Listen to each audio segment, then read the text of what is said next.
Mm. That's where you break Yeah. out the good cologne, huh? Yeah, all you need is some good cologne, and a clean t-shirt. If you want to go to the club, put a t-shirt on, a shirt on, and you good. And, and It, a it buck ain't nothing, 50. huh? I said in a buck 50 because that's all you need. Speaking from the poor section, because I ain't do none of the VIP stuff. I was the one that walked up in there and stood by the bar or just walked through the crowd. That's all they really caring about, because that when you walking through the crowd, it's really crowded and it's full of honeys, but also too, you know what I'm saying? You got your locals that are gonna be there, but also you're gonna have your sisters, because your sisters is coming there following the bros to see what they up to. So Oh, as it long was a as you lot know of that it you was a can be lot able of to tell the sisters. difference between the sisters and the locals, and you on point, as you said, you'll be good. It's a lot of sisters in delirium. A lot of Yep. sisters.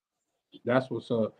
Real quick, guys, let me welcome Ronan to the channel. What it do, broski? How you doing out there, Ronan? What's going on? What's going on, fellas? Thank Appreciate Hi. you. What's up, Ronan? There, Misha and Hi. Rainier in the background. What up, what up, what up? What up, brother? Hey, Pepper say, are you guys hearing the echo when I talk? Yeah, Slight you do one. hear an echo. Yeah. I wonder why. That's I crazy. don't hear an echo. Yeah, because I only got, like, say, I got my computer and my phone up, but I got my computer all. It might be because my house is so quiet. I don't hear it then. I don't hear it now. Oh, okay. I caught myself turning down the volume on my computer, but I thought I had muted it. But shout out to you, Peppers. Tell me if you still could hear it. He also goes on to write $800. Yikes. Yeah, yeah. $800 for one night. Listen,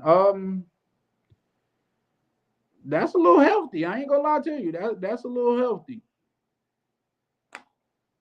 But they say it's worth it, man. I get it. And like say, I think Misha and them has said that once before, you at least gotta experience it. You know what I mean? Go out there and experience it. So I'll definitely go out there and experience. And 2 bottles, 800. I got 400 for a bottle. If that's gonna get us a section. Like I say, when we pulled up in Mixers, when I pulled up in Mixers, the bros is already there and they had like ample seating. Like shit, like say the dude walked me over there. Shout out to Misha and them, man. Listen, that's never gonna go over my head. Like, I don't know what Misha and them didn't tip them folks, but when Misha and them told them I was cool with them, they rolled out the red carpet. So shout out to them for that. Was that Bart Ross says, good evening, everybody. Shout out to you. It said getting a passport was one of the best investments I made in my life. You better know it. You better know it, man. I tell people, bro, if you eligible to get a passport and you don't get one, bro, what are you doing? You know what I mean? So yeah, he says getting for sure, man. Shout out to you, man. Congratulations on that, bro. When I He's first got been my traveling a passport, long time. Believe me, he's very low key about how he travels. But I call him my nephew. But yeah, he's been traveling a long time. you know what, man? In the brotherhood is even go beyond that. Like say, when I first got in the travel community, that's when Ace Live was he wasn't as big as he was now. So I was part of his community. And I was talking about I haven't had my passport yet, and I was getting my passport. And when I got it, I showed it. Brothers came on, man, congratulate. It was one brother, I forgot what his name was, but he's like, bro, I'm proud of you because you said you was gonna do it and you did it, man. Now it's time for you to live life. It's like, oh, that shit's what's up. That shit's what's up. Good cologne under $40. Yeah. What's it? Oh yeah, those. Yep. Dark Noir and quite a lot future. Yeah. I can't even say how that shit. Hey, Prime. I'm gonna try to have Prime. You know he don't like to be on like say on the front stage and shit like that. But when it comes to Drake and smell goods like colognes and stuff, Prime the guy, bro. Man, he should have joined us over.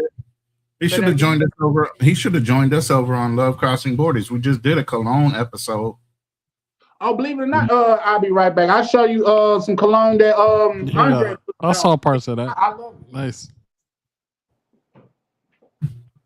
Yeah, I mean, he was opening the panel for people to bring up what they best were, and that's his second time doing that. But it's always good to find out locations, because I was telling them a story where I got rooked being overseas. Sometimes you're thinking you ordered from a good location, and it's a dupe or even a fraudulent cologne, because that's big business now. You got to worry about where you're buying it from.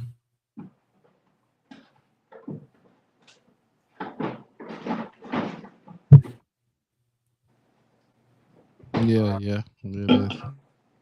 Yeah, Guys, nah, let me go here. yeah, I'm back. I'm just I mic. want to go get this to, and I had this for a while, believe it or not, because I got other colognes and I don't believe in like just using all at once. But Andre from Love Crossing Borders put me on this right here. I get good compliments on this. Prime, you know about this joint? Rave. Yeah, and it was super affordable. Like say, I was drinking the night that Andre was talking about it, and when it came like a couple days later, I forgot that I ordered it. Yeah, dupes are a lot better. And matter of fact, the formulas are probably stronger now with the dupes than you do with the originals, because the originals are trying to cut corners, so they changed their formula. Like Creed is not the same Creed from back in the day. So depending on the year and the formula ratio, sometimes those older bottles are a hell of a lot more expensive because the formula changed from that year, maybe 3 years forward. Now all of a sudden that formula's changed. Everybody's looking for that old bottle because it don't smell the same. And that's how I know I got duped with a fraudulent cologne. Was I'm a Club De Nuit guy. You know what I'm saying? That's one of my daily wears. I got a bottle off of TikTok, and I smelled it and instantly knew, yo, it's not the same. But it's in a box. You usually don't open it. You order early, so it sits on the shelf for a while before you actually open that box, because you already got one that's still good, right? Then when you open that new box, it's 2-3 months down the road sometimes, and it's way too late to even complain about it. Yeah. Well, give American Express, because you got up to 90 days to complain about it. They'll get your bread back. I promise you.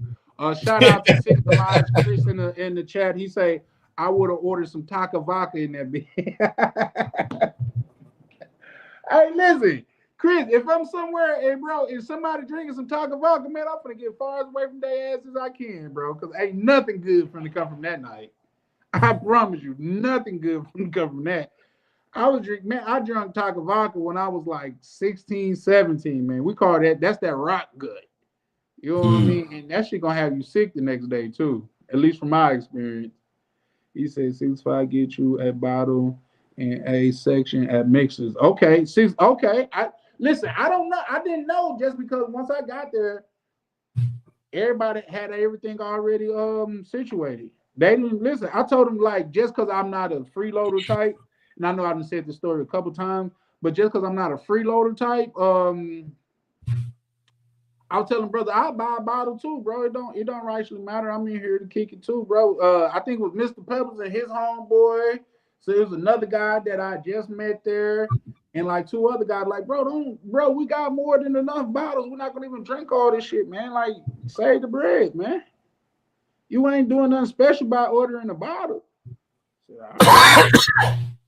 And here's the thing, it wasn't like I was out with some broke homeboys where they were trying to monitor how much you pour, how much you drink. Nigga was like, shit, man, drink that shit, man. We ain't tripping on that. Pepper say, Chris, you wild. Oh, yeah, Chris, wild. Hey, Chris gonna be in the club fighting off of that Taka Vodka, man. Listen, if you want to get into it, man, go to the club with niggas that drink that New Amsterdam, that Taka Vodka, and that Bumpy Face gin. A fight is guaranteed to happen. Do y'all call it Bumpy Face where y'all from? When I say Bumpy Face, y'all know what I'm talking about? Seagram's, of course. That was on my 21st birthday, man. I took that to the head and passed out. I blacked out on my 21st birthday when I was in the military in Japan, and woke up.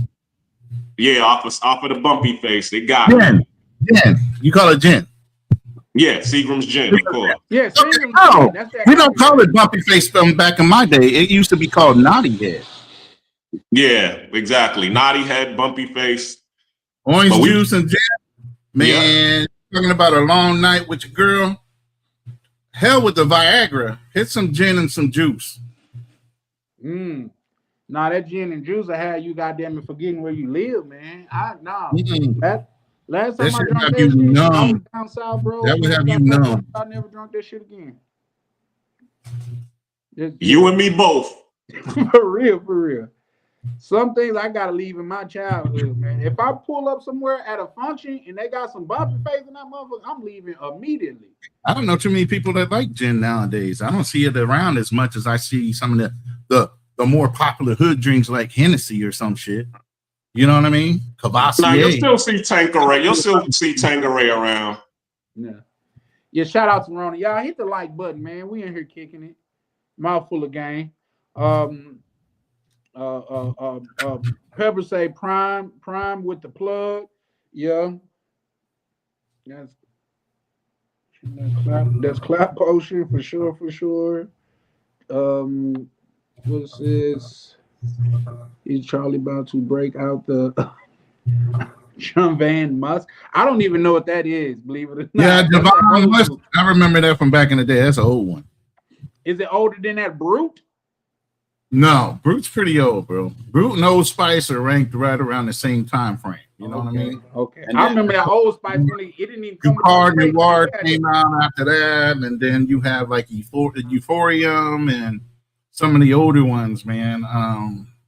What is it, Langerfeld back in the day? Yeah. Longerfeld and Yves Saint Laurent.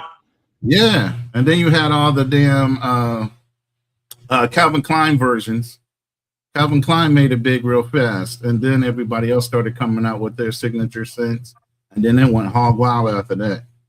I can tell y'all that when I started getting hip to the cologne game, Cool Water was popping and Juke Oh, I was got popping. Cool Water right in my room right now.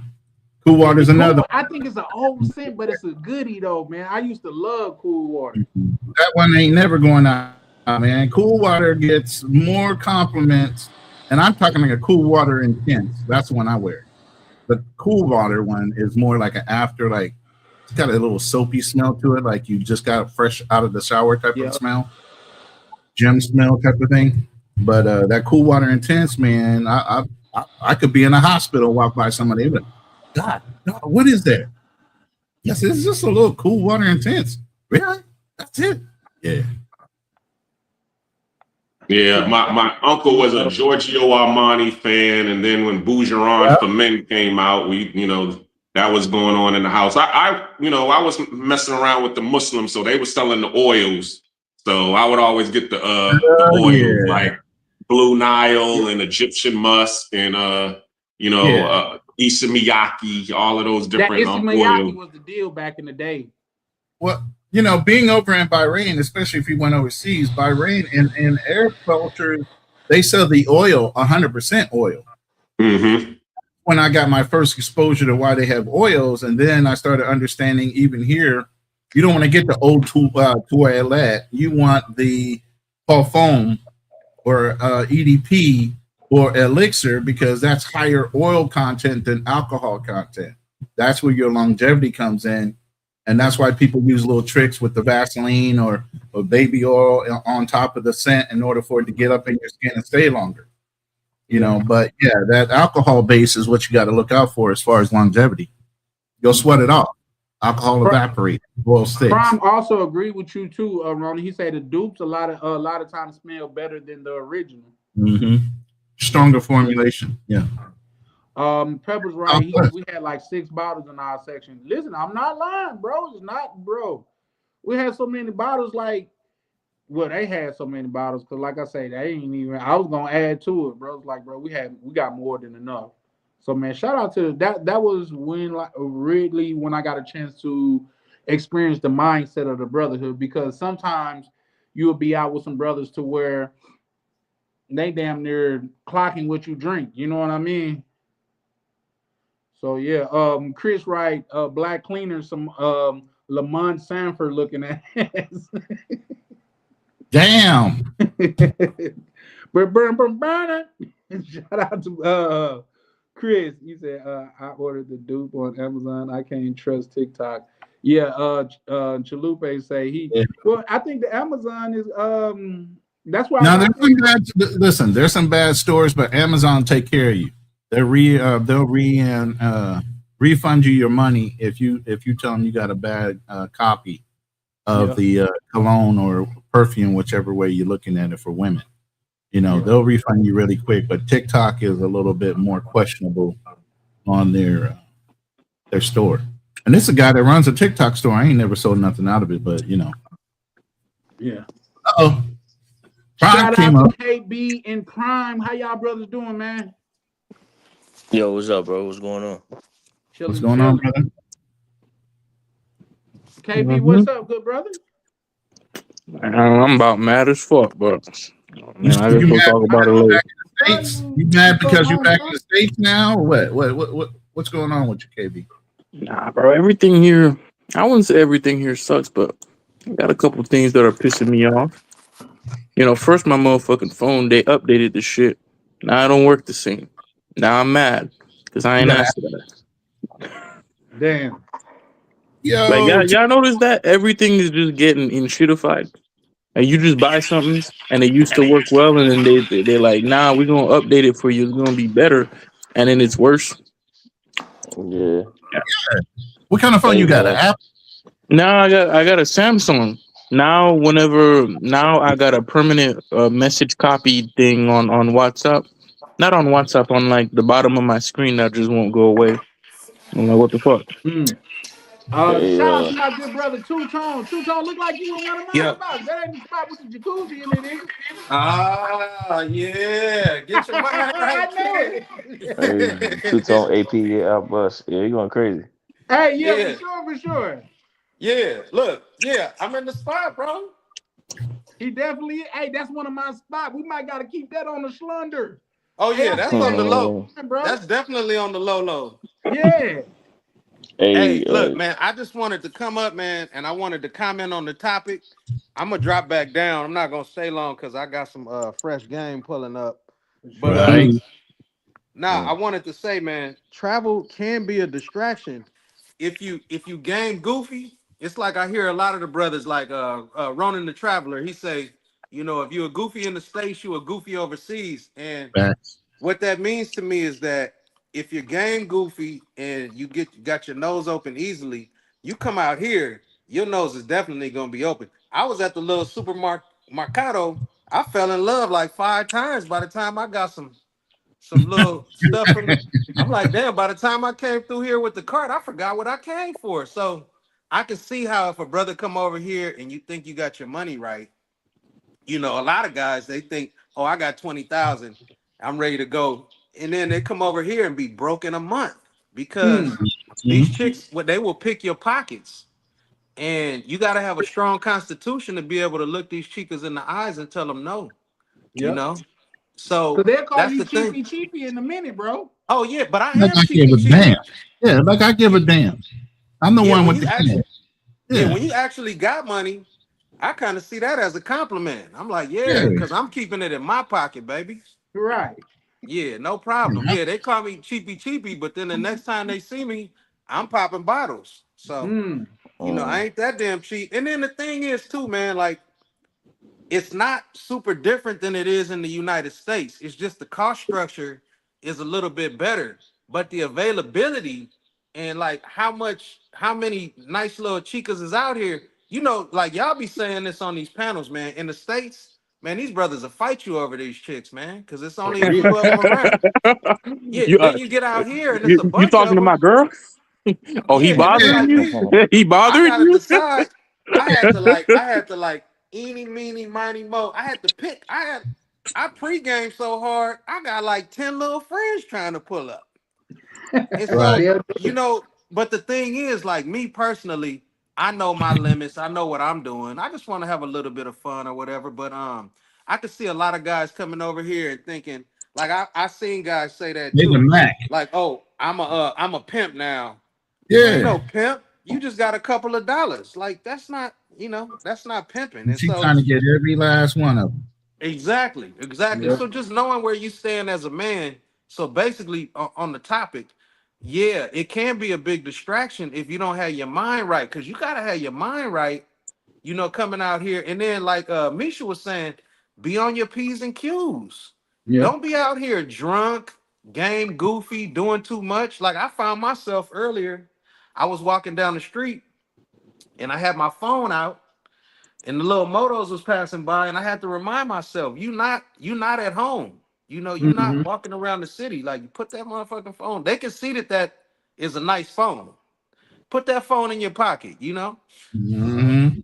So yeah, That's it's just about being on point at all times, man. Knowing where you at and knowing what you there for too. Knowing what your goals are, because the ultimate goal is to get the ultimate bag and then escape the matrix. That's the ultimate goal. Show you right. that's a Yeah. fact. That's a Yeah. fact. Hey, Two Tone, they gonna say we gatekeeping, but we gotta keep that spot under wraps, bro. Oh, all day. You already know, bro. You already know. Mum's the word. For real, for real. Listen, that spot there, oh man, that jacuzzi area, man, yeah. Hey, Listen, they're not doing the guest friendly thing, is they? Because I know this old boy is standing down there like a booth. He's standing, he down there like a pit bull by that damn elevator. I'm like, man, what is old boy doing over here? no, they never gave me any slack. In Yeah. fact, I don't think they're gonna if give you me a have hard any time. issues, hit me up. I got the dude who owned that shit because he owned 2 apartments there. Oh, no shit. Yeah.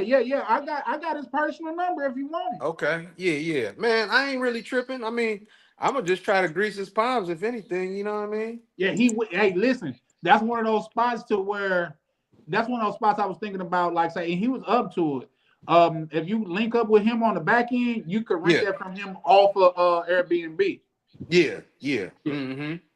That's the Yeah, spot nah. to where he had a radio in the chandelier, and I thought every time we would press a button, you could hear like bzz. So I thought it was a speaker. So Yeah. I mean, I thought it was like a camera. So I told him like, bro, I'm not comfortable with that. He came over there and broke the whole thing down. I'm talking about opened it and everything. He said ain't no camera on here. There's just this little speaker. He said only thing I ask that you do is just let Airbnb know that you did some research and it's not a camera. You know what I mean? And I did it right away. I even apologized to him because he came right away. I left the jacuzzi overflow in that spot, bro. Hey, look, the dude when I checked in, he turned it on, right? And then I left and I went to get some, I just got some stuff that I'm gonna need. Man, I came Right. back and I said, damn, I wonder if old boy turned it. Man, I went out there, the whole thing was flowing, bro. I wound up turning Yep. it off, but yeah, Yep. man. Same thing It happened just to me. It's good to know I ain't the only one that it happened to though. yeah. I mean, at first I was tripping out, but then I realized the water was been down. No problem. Yeah. I Yeah, think man. what's the name is that my phone guys or was that him? Could y'all hear him well? That was him. He was glitching out a little bit. Yeah. I think the Oh, lights went out over there. yeah. My brother Prime said he a Yeah. Boucheron baby boy. Shout out to you, Prime. Nah, you know what, Charlie? I heard brother Ronan talking about our moth clubbed in the week. I said, man, he knows something. He cooking over there, man. Yeah. He cooking over there. You don't know. My collection at home is in storage right now, man. I have bottles on bottles. And I Yeah, he had to cooking stop over over there. here in the Philippines for a little while, you know. Yeah, Yeah, he for sure. cooking, man. Keep my dailies though. I'm not You trying to get know, in it. you know, Azaro is a sleeper too. Most wanted. People don't Yeah, be knowing about that. Most Yeah. Wanted, Azaro, and then the other dark bottle. I forget the name of the one that's in a dark bottle. All of them have look. Yeah, I'm trying to think. Are you talking about the same brand? The same brand Yeah, or yeah, still Azaro. yeah, I can't remember. I know Most Wanted and the other one. I know which one you're talking about. And people be sleeping on Spice Bomb too, Victor Roth. That one's good. Yeah, Yeah, Spice I Bomb. heard a lot and about the other Spice one. Bomb. Yeah, I never bought it, but I heard a lot of good things about I got Spice. those too. Yeah, Boss bottles are good. yeah. One, If you on a budget and you want to spend like under 100, you could do like Valentino Roma.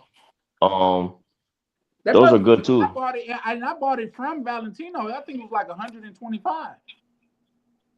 Okay, was yeah, like yeah, about 125. Yeah, Hey, Valentino Roma's good. It's good. The hey, pink, y'all, the I'm gonna drop with the down. pink I'm gonna lettering drop with the down, man. spikes. I'll be in the chat because like I All right, said, man, I too. got some. Yeah, man. yeah, I know man. you got Appreciate you you pulling got up, little good brother. honeys Hey, coming man. over Hey, there. enjoy Yeah. the spot, bro. I'm looking to buy that Wait, I joint. couldn't hear you. What'd you say, Chan? I said enjoy the spot, bro. I'm looking to buy Oh, that joint, man. Like, hell yeah, man. No, this is lit, bro. This is lit. Hell yeah, yeah. for sure. But yeah, man. I'll be at y'all, man. Take care, bro. All right, be safe out there, For brother. sure. Mm-hmm. Shout out to Jody pulling up in the chat. How you doing, love? Oh, okay. Chalupe say I wear Nautica Voyage instead of Cool Water. I haven't worn Nautica in so long. Not a Voyage is another like shower after shower type of scent. It's an aqua. I think it's the blue one. Yeah. Mhm. You know, another good one that like kind of has that soapy smell, like Irish Spring a little bit, but not I'm in fully. spring, bro. It's called Prada Amber. Oh yeah, I like the Rosa one. Yeah, it's like it's got like a soapy smell. So like, let's say you're not going out and you got a shorty coming through, you could take once you take a shower, you hit yourself with the Prada Amber. She gonna be like, "Damn, you smell like so soapy," and she gonna be like, "Damn, you took like the freshest shower ever." Man, she gonna be on you. I never was a YSL guy, but I got here and got myself YSL myself. Oh yeah, myself. Yeah, that one I haven't tried. Oh my goodness, man! I like the L'Homme joint.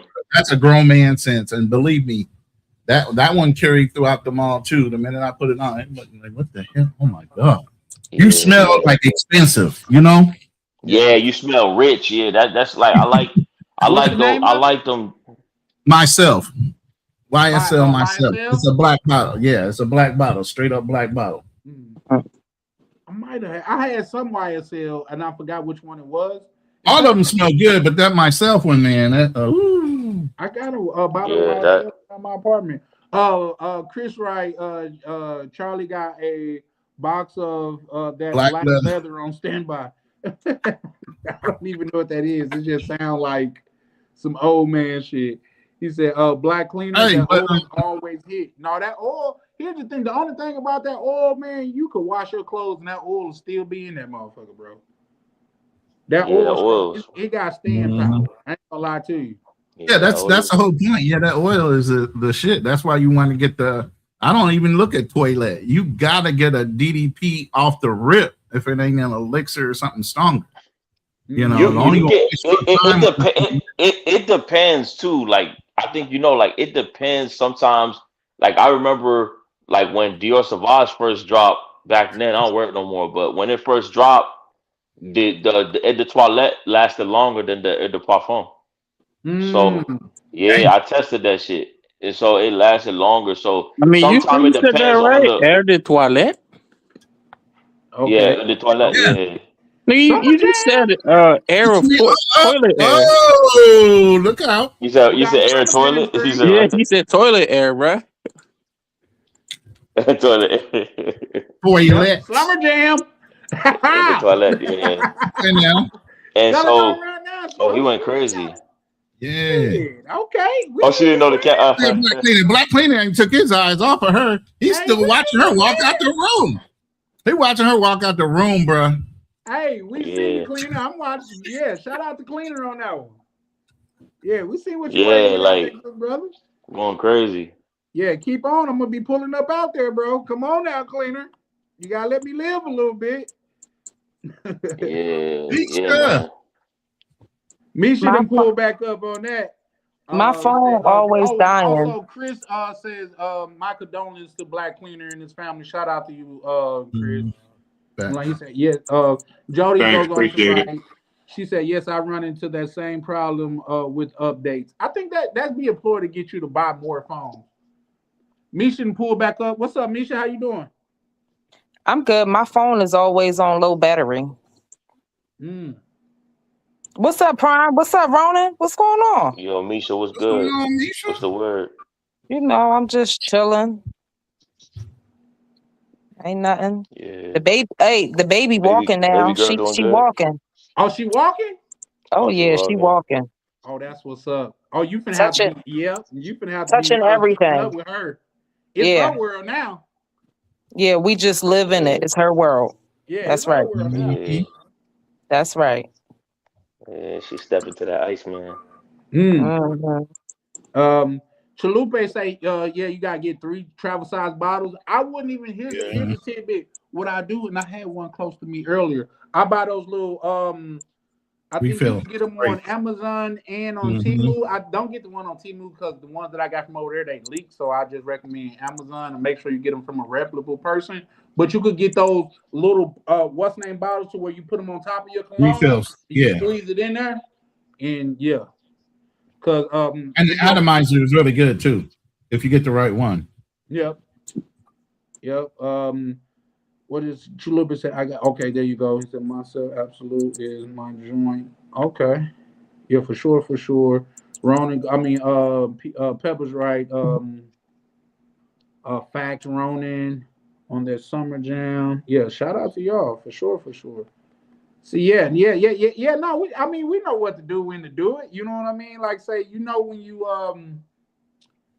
like say when I went to Brazil, like everybody had on. I think was it DC. I think he had on some Creed. I had on that Romo, and I forgot what Ryan had. But everybody stepped out with their best foot forward. I ain't gonna lie to you. Yeah, you know the green iris tweed, the Creed. Yeah. Oh man, yo, I found a dupe for that. It's called Latafa Ragba, Raghba, something like that. I'm be hitting you up getting that from you, bro. It's good, but it's not. It's still like that one don't hit like that green iris tweed. Nah, I mean, you don't want to buy I know what you're talking about. I mean, if you're gonna buy from Latafa, I wouldn't buy that. If you want like a good derivative for Creed, try 9 p.m. I don't Yeah, know I who know makes 9 it, but I got p.m. a bottle here. Yeah, 9 p.m.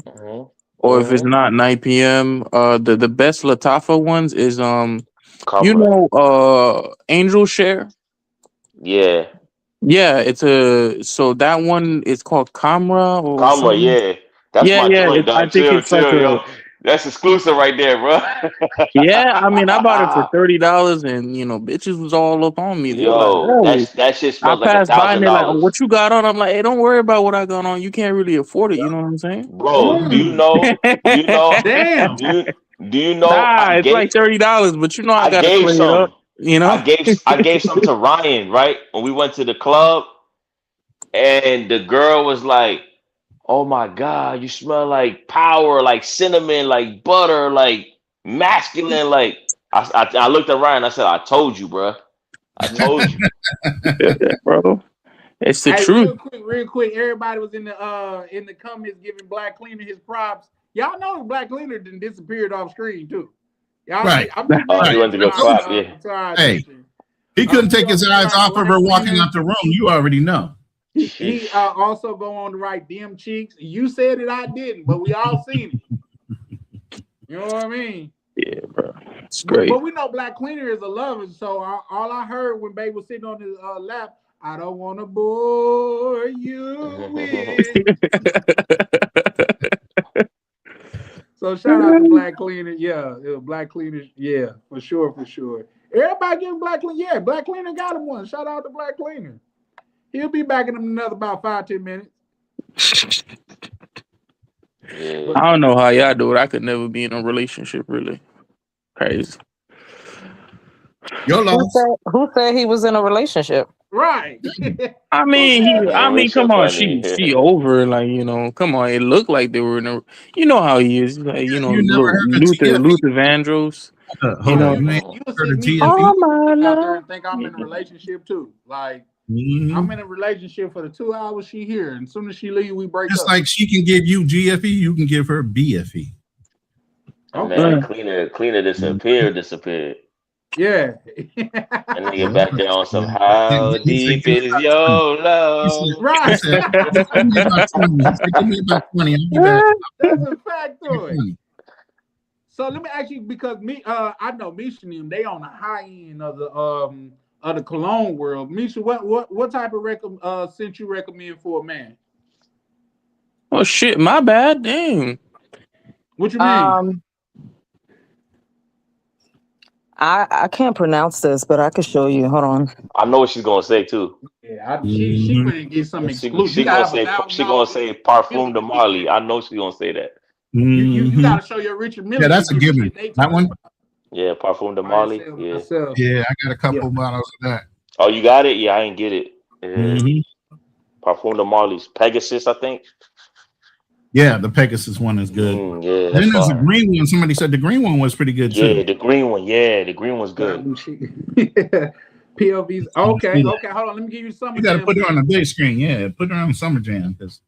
Yeah, that's Parfum Parfum de de Marley. Marley. Oh, Yeah. that's that Creed, ain't it? Nah, No, Parfum de Marley. Oh, okay. Yeah, she went crazy with that. That's a good one too. Oh, I never smelled Perseus. I never smelled that. That's fire. Mhm. Oh, she went to the stash. She went to open up the safe. Most for of the that. LVs are pretty damn good. So Yeah, you I know mean, what? yeah, LV is and really good. here's the And thing: then, a woman the- knows what she likes to smell on her man too. You know? Yeah, exactly.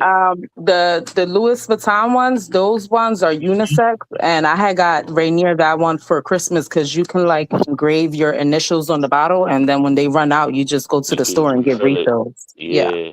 How much I does think- that cost? I don't know. It's Yeah, they're usually about three half the something. price They of like the they like bottle, 3 something, I think. We They like 3 haven't something. we haven't went. Can you take me off of Summer Jam? Oh my bad. Oh yeah, she's like ain't checking. We haven't went and got refills because he got like different colognes, so that one hasn't ran out yet. So Shout out to y'all. Hey, gang, shout out to Games from the Gangster Lifestyle. He pulled up. He said, which 9 a.m.? I mean 9 p.m. Sorry about that. He said, which 9 p.m.? You know, Gangster was on that show too, so he got. Yeah, I heard Gaines is big on the cologne stuff. Yeah. Games Let me be drop doing that in the the chat. manly Hold on. man shit. Like, so he Gangsta. talking about Come on, man, let me drop the link. colognes, watches, and Yeah. shoes and shit. There you go, brother. I just dropped the link. Shout for out you. to You Games. know what's pretty good too that I never bought? Bond number 9. Yeah, I that's a heard good one too. too. That's good. Yeah, I never had one, but yeah, Hey, cologne. Chalupe say, this is why you got mad at the girl that ate your food. He talking to you, KB. Yeah, KB, you ain't gonna leave that down. You ain't gonna let that down. You gotta feed him, bro. You gotta feed him, man. Come on, bro. Hey man, I just thought she was like selfish. I'm like, damn, bro, this bitch eats so much, and golly. No, well, she was staying with you, and you That's were feeding, crazy. and she wasn't even doing the cooking. Weren't you cooking? I did a little cooking, Yeah, but you did I all mean, that. Stop. she offered, and I was like, nah, bro, you be eating that weird shit, so you can eat by yourself. Because said she like, you don't know how to season right. That's what it is. she had the little, because she like eating canned tuna, and I couldn't get with that. Oh hell. Hey man, you know the classic, man. You can't never go wrong with Jean-Paul Gaultier. Oh yeah. wait a minute. You said canned tuna? Yeah. What he said, canned tuna. Wait, So she's like, What's oh, wrong can we go to the what's- store? And I'm like, sure, get whatever you want. She's like, oh, what's I wanna wrong eat with this. canned tuna? Nah, I can't get with that. I can't get with anything canned. I'm not used to eating stuff like that. He bougie. He's bougie. Not bougie, like that Yeah, stuff will make your balls not work. Maybe it'll mess with your hormones. Not just that. If you from the South, No, man, your canned people been food. feeding you that since you was a baby, like sardines and shit, Vienna sausage, pot meat, all that bullshit. No, You know you from the South when you say Vienna instead of Vienna. Vienna, right? All of them. I don't fuck with neither one of them. I like sardines though. I fuck with sardines. I can't. Oh, yeah, I don't sardines. eat fish no more. But Sardines and mustard. Yeah. with Oh, crackers, And then That's what smoked my grandma oysters. used to eat. Smoked oysters. Hell, I'm from the East Coast. We used to do oyster dressing for Thanksgiving. I like the Yeah. octopus in the can. octopus come in a can. That's Yeah. crazy. That's crazy. You know that. Learn something every day. Yeah, I used to put the Was oil, it the sardine Kepler's? oil, on the French bread. I used to spread it like it was butter. Oh yeah. Oh, and I do the anchovies too. So you know. The sardines with the white dude with the mustache. Mhm. It's like a red can. Yeah, that's the best sardine. Titus, that's the best sardine I ever had in my life. You still eat sardines, Prime?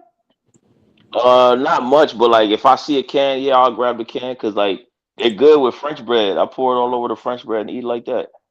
Yeah.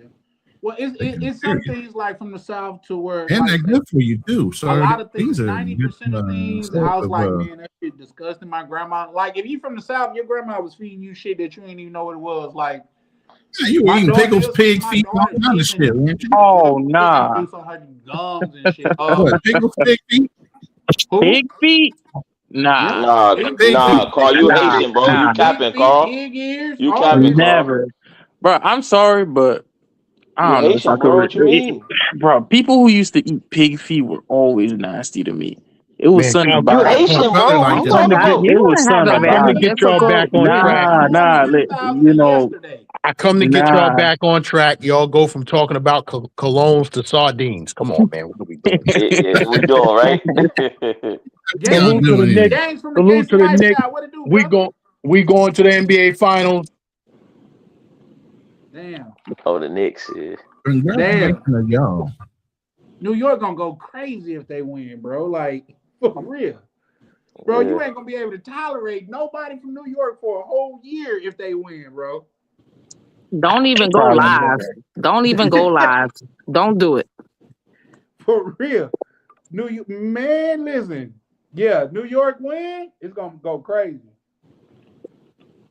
And I haven't been a New York fan for the longest, ever since they kicked Charles Oakley out of the Garden.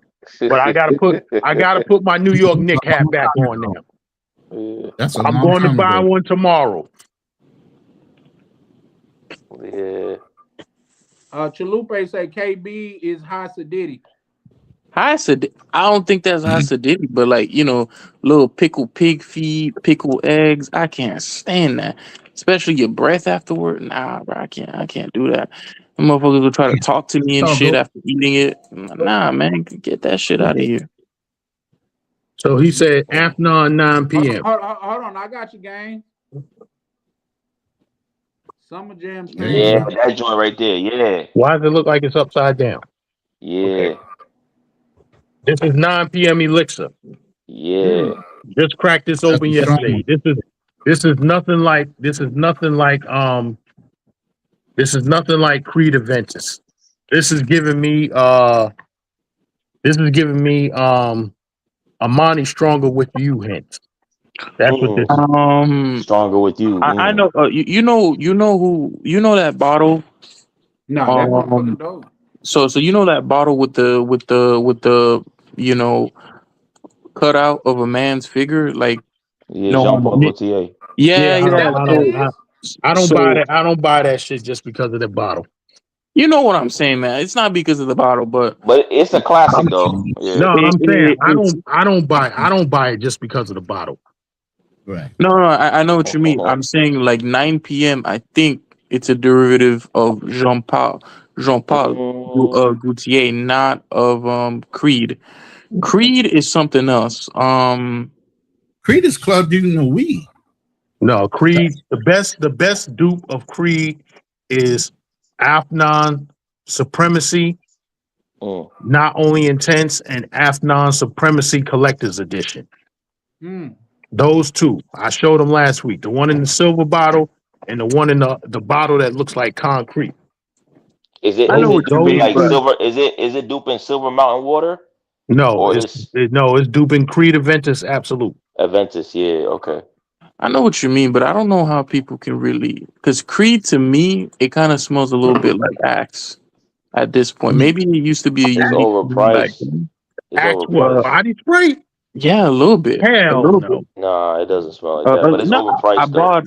I bought some vials before because I was looking into buying it, and then they're like, Creed lets you buy vials. So I bought like for $40, I bought like 3 vials.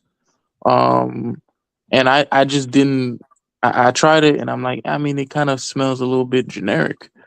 being Speed Aventus. Might be the batch I that like you got. maybe. I got it from the official website, so I don't really Mm. know.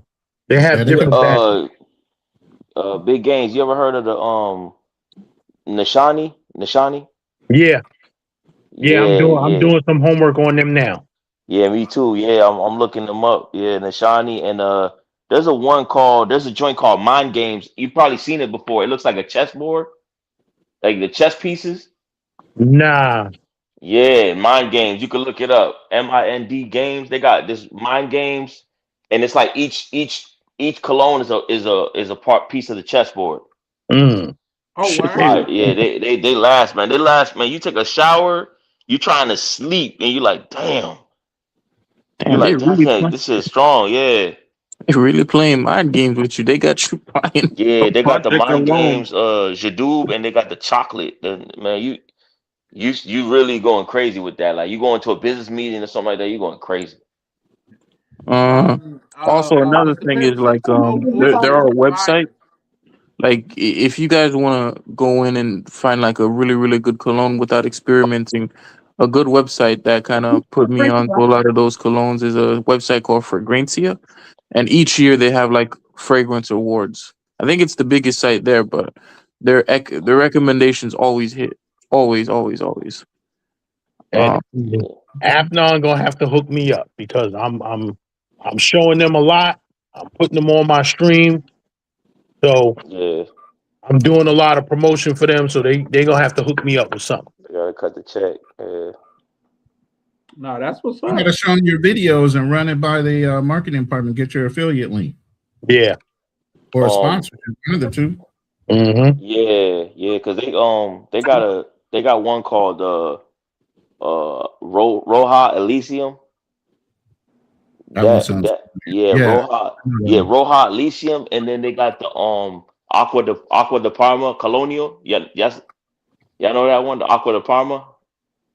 Yeah, that one's fire. Yeah. What Chalupe say, Colombian chicks love the Knicks. She sent me a video of the Knicks fans going crazy after the last game. It was game 1 of conference championship. Stop that. She only liked them because they winning. Miss me with that. Stop that. Come on now. Hey, Misha got some pushback on that, Chalupe. Yeah. Hey, if the other team was winning, she'll be fucking with them too. Exactly. He'd be saying she like the Boston Celtics. Damn. So you don't think it's like she might have some ties with New York or something? Because I know New York and the Dominican Republic is like this. You said what? I said you don't think she got some ties with New York? Because I know New York and the Dominican Republic is like this. And she's Colombian, I think. Yep, my bad. Colombia. Yeah, I was about to say. If it was Dominican, Dominican Republic, they going crazy for the Knicks because Cat is Dominican. No, I didn't know that. Yeah, he's Dominican. He's Dominican and Colombian. No, he's Dominican. His father's Black American, I think, but his mother's pure Dominican. Oh, who you talking about, Gangs? Carl Anthony Towns. Oh, I'm talking about somebody different. I'm sorry. And you say Cat is what though? He's Dominican. Yeah, he's I did not know that. Yeah, Damn. he's Dominican. Oh, she went to a game in the Garden. She got a high dollar nigga on her team. Cause I know them tickets ain't cheap, especially for the championship. Shit. They said the cheapest ticket in the Garden is $500, and you know that's all the way up in the. That's the nosebleed joints, huh? Yeah, hell yeah. That's crazy. $500. They say Atlanta be going crazy on them tickets. New topic: does cologne change or distract you? Well, you know over here, but that's the beautiful thing about the channel, man. We go where the conversation takes us, though. Shout out to X-Pac. But yeah, no, I think smelling good is a game changer, man. Like I say, and you could tell, like when you hug. It shouldn't be a game changer. It should be a standard. The fact that you guys like says something. No. What I mean by that is when a chick hug you, you can tell if it's appeasing to her because she take a deep breath when she hugs you, like she's getting a whiff of you. You know what All I I mean? gotta I The don't know. global man. perspective of black men are we not only strong, but we smell good and we're always dressed well. Well, Don't fuck they it. say Yeah. it's Fuck something that. that go around that they say black men stink. Where they saying that at? That was going around in the Dominican Republic. Oh, that's when Future was down there. Exactly, gangs. Oh, Let me stop. yeah. No, Hey, they bro did had say that that. bully loaded. They did say Nah, that. Prime, that's true. Because when Rainier slept with a Dominican chick out there, she was like, nah, you not black. And I kept asking her in Spanish. I'm like, what the fuck you mean by that? She was like, he smells good. He's Dominican. He's Dominican. And Yeah. I'm like, what the hell do you mean by that? She said, most of the Black, men, I'm Dominican. most of Yeah. the black men who go to Dominican Republic, I don't know, I guess they be Yeah. They outside all stink. day and they're not taking care of themselves with scent, and it's hot over there, and Yeah. they It's getting it's into things with the females and they smelling musty. it's really bad. It's No, really bad no because offense. when I got there, it was the same thing for me. They were like, "Damn, you smell good." Because I had the African oils. You know, I shower with the African net. I don't play around with that shit, man. Listen, Hey, there's, Prime is listen, the ambassador of the African net. I'm gonna keep it 100 with y'all. There's an element that's going, especially Sasua. There's an element that's going there now. These niggas is broken dusty. I gotta say it. The sisters was right when they was talking about all this shit with passport bros, and we tried to stomp that shit out, but then these niggas came out of the bushes and they all converged on Sasua. And it's a broke and dusty group of people that's going there now. I'm sorry to say. Flip. I'm sorry I gotta say it. But Gans, can I ask you this? What is the ratio of black American men versus Africans that are going to the DR? I don't know what that is. I don't know what that is, but it's a lot of Africans going out there too. Yeah, they going out there That's now. where Yeah. that's where you would get the musty ones from. Yeah. Well, because you know I here's the thing, disagree with that. They like to cosplay a lot. A lot of them brothers like to cosplay. Hey, I was like just they- gonna say, so too, you they throw- say Africans be playing like they're Americans while they out there until a real American show up. listen, years ago, I think it was 2017 or 2018, there was a Dominican girl that was unalived in Sasua, right? She went with a guy, went back to the hotel, whatever. He choked her out, killed her, and dumped her in a ditch on the side of the road. God damn. Wow. Yeah, that dude was African. So, African Think- is hit different, yeah, I think he's still in the jail out there. as he should be. Mm-hmm. Yeah, it's Chalupe say a minimum of 3 showers a day. Listen, Yeah, yeah. I could be chilling Especially in around a tropical around my environment. hotel, and I'm at least taking me too. Yeah. I think 2 showers is like, I don't care where you are in the world. That's minimal. That's Mando. Yeah, I know some people don't sweat as much as others, but 2 showers minimum. That In sun the be on DR, your I ass do like out 3 or there in 4, DR, man. especially out there walking around and shit like that. You said 3 or 4 in Dominican Republic. Shit, Prime, Yeah. when you get to Cartagena, you going to want to take about 8 of them Like because it's 6. humid hell out yeah. there. So It's too let me ask you humid out that. there. So you saying Especially if you go into Colombia that. hotter than the Dominican Republic? Hell yeah, Cartagena. Hell yeah. Damn, Hell it's that yeah. hot? And I love it. I love that Whoa. hot weather. Nah. I love it. That's why I don't go to Cartagena now because it's too hot. Yeah. When I get too hot, I get frustrated, bro. I ain't gonna lie to you.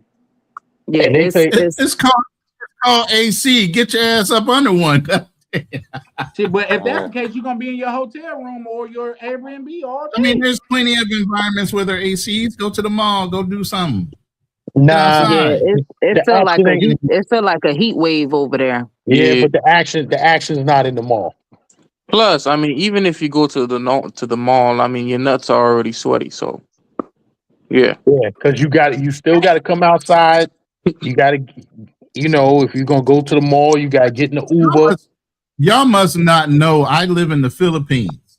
You know how it's musty hot, I and heard. thick and hot and humid it gets here. It Yeah, goes I heard. straight. Yeah, to they say, yeah. I was telling a friend of mine, and they say Thailand is worse than Cartagena. Yeah, It was 52 degrees Celsius here and humid, and it just rained. I love that kind of weather. These they take at least 5 showers a day. At least. Chalupe said, what you know about Biloxi? Chalupe, he said, Cartagena is like being in Biloxi, Mississippi. Now I know Mississippi so hot, Nick, bro. Yeah, no, they have heat weather advisories and tell you how to stay cool. Like get you a kiddie pool and put your feet in the pool. Anything because you should be used to it. I'm glad they're talking about grooming though in the space because wash you your be at the airport and there be some dudes going to DR. I'm like, nah, bro. Nah. Like them dusty ass Jesus sandals. I'm like, nah, bro. You know, on my, you know, when I was on my way to Cartagena, they like, you know, I ain't really like, all right, when I was on my way to Cartagena and I got to Colombia and I was at the airport, they even with these long ass, nasty, sweaty, stinky ass dreads that don't even look like they was touched up. Like them shits look like they stink. Dudes dreads be stink. This one dude with dreads. You don't wash them. Isn't that half of the deal with dreads? You don't wash them as often or whatever? I don't know. That's a turn off to me. I was on a plane, Misha. I was on a plane. This dude with dreads, like he passed like by like the seat. Yo, as soon as I smelled this dread, I said, Informer. That's joint stink, boy. I was like, God damn, boy. What is wrong with this thing? Here's the thing. It's not only that, but hair traps in smoke and smells. And so he's a smoker or he smokes weed, bro. I don't even know how you get through the damn inspection. Fucking fucking air of dreads, you know, fucking put that in the fucking dreads trap a lot of smell. You gotta retwist. A damn sniffing dog, the dog smells your hair like, nah, you ain't going nowhere. Yeah, man. Okay, that's what's up, Chalupe. Now, Biloxi is I think that's a decent part of Mississippi to where it's like you got that old town feel down there, but you got to be careful the way you move around. I went down there after Hurricane Katrina, and it was a mess, bro. It was a mess. Mind you, I was just getting out of a coma. I was in a coma for a month, so I was just getting out of my coma, and I went down to Biloxi with a little chick. And it was nothing but devastation, man. It was kind of heartbreaking to see. But yeah, for sure. Shout out to you for that though. A lot of people don't know about Biloxi, Mississippi.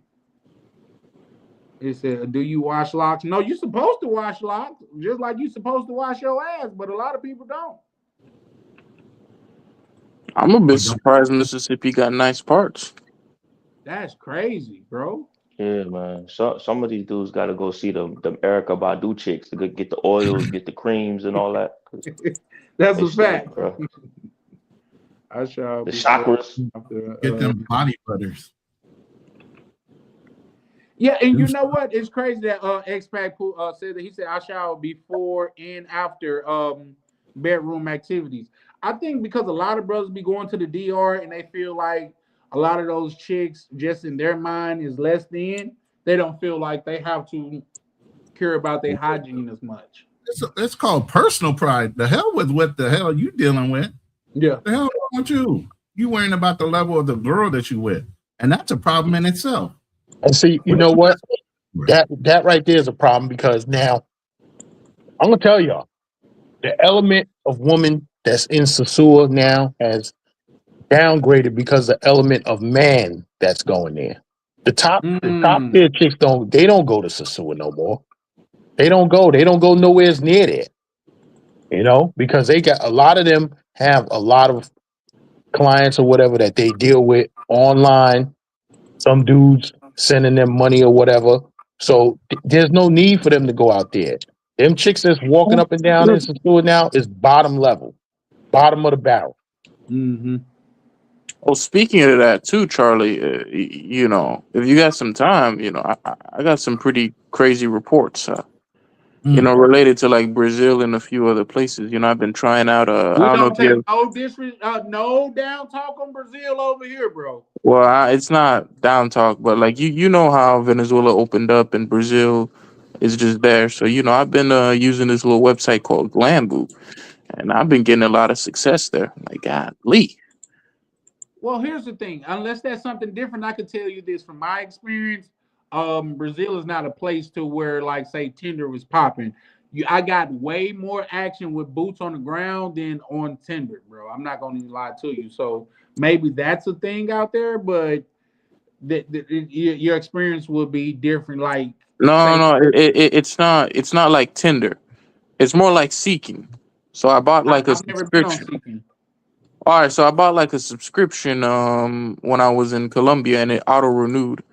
You know, so I Nah, canceled ain't it. But auto renew. YouTube, come on now. nah, come I'm on, called it Capital really Navy. did. It You really say did. when Why would spending I money spend for it more to money than auto I? renew and you It don't do auto it? Come renewed, on now. and you know, I'm like, you know what? Let me try this out in different cities, and you know, I tried it out in Caracas. Golly, I'm telling you, man, I tried it out, and then some of these ladies were hitting me up. Is like, oh, you know, I'm looking for a sugar daddy. Like, you know, I'll do this, Oh, this, okay. this, and That's fine. this. And then I'm like, all right. And she's like, like, what can you give me? I'm like, I don't know, like, what you think is fair? And she's like, oh, like, can you give me $120? I'm like, a month? And she's like, yeah, a month. And I'm like, all right, can you cook? He's like, yeah. I'm like, all right, can you come like 3 to 5 times a week? She's like, yeah, I could do that. Like, what do you like to eat? And I'm like, yeah, you know, I like to eat plantains, chicken, and rice. And she's like, okay, I could do that. Nigga, yeah, boy. Yeah, boy. Yeah, boy. I'm on my way. Was the food good? Was it good? Nah, you know, He I was never just went. I never went. I was just testing the waters to see what I could That's get, crazy. and See, it's I'm brothers like, like you that be fucking golly. it up for brothers like me. You testing the waters, and I'm actually going swimming. You see what I'm And then, saying? you know, shit was crazy. So I'm like, all right, let me try this in Brazil. And bruh, I don't know what to say. Like in Brazil, it was even better. And then there was this little thing, and she was like, "Oh, like what can you do for me?" I'm like, "I can't really do much for you." And she was like, "Oh, like, but can you like help me out?" And I'm like, "I whatever." And then she was like, "Yeah." So it's like I want like something stable with you, like an arrangement, and like we meet each other. And I'm like, "All right." And he's like, all right, so how much can you give me? I'm like, I don't know what to tell you because, you know, I'm not even from Brazil. So you tell me how much you want. Like, that's fair. See what And I'm she talking was about? like, yeah. And she was like, oh, I don't know. Just give me some. And I'm like, I'll give you like 1,500 reals, you know, a month. Just come like 3 times because I know I'm like probably with me, you know, 3 times a week is good. And I'm like, can you cook sometimes? And, you know, dinners and shit. And she's like, yeah, I could do that. Sometimes.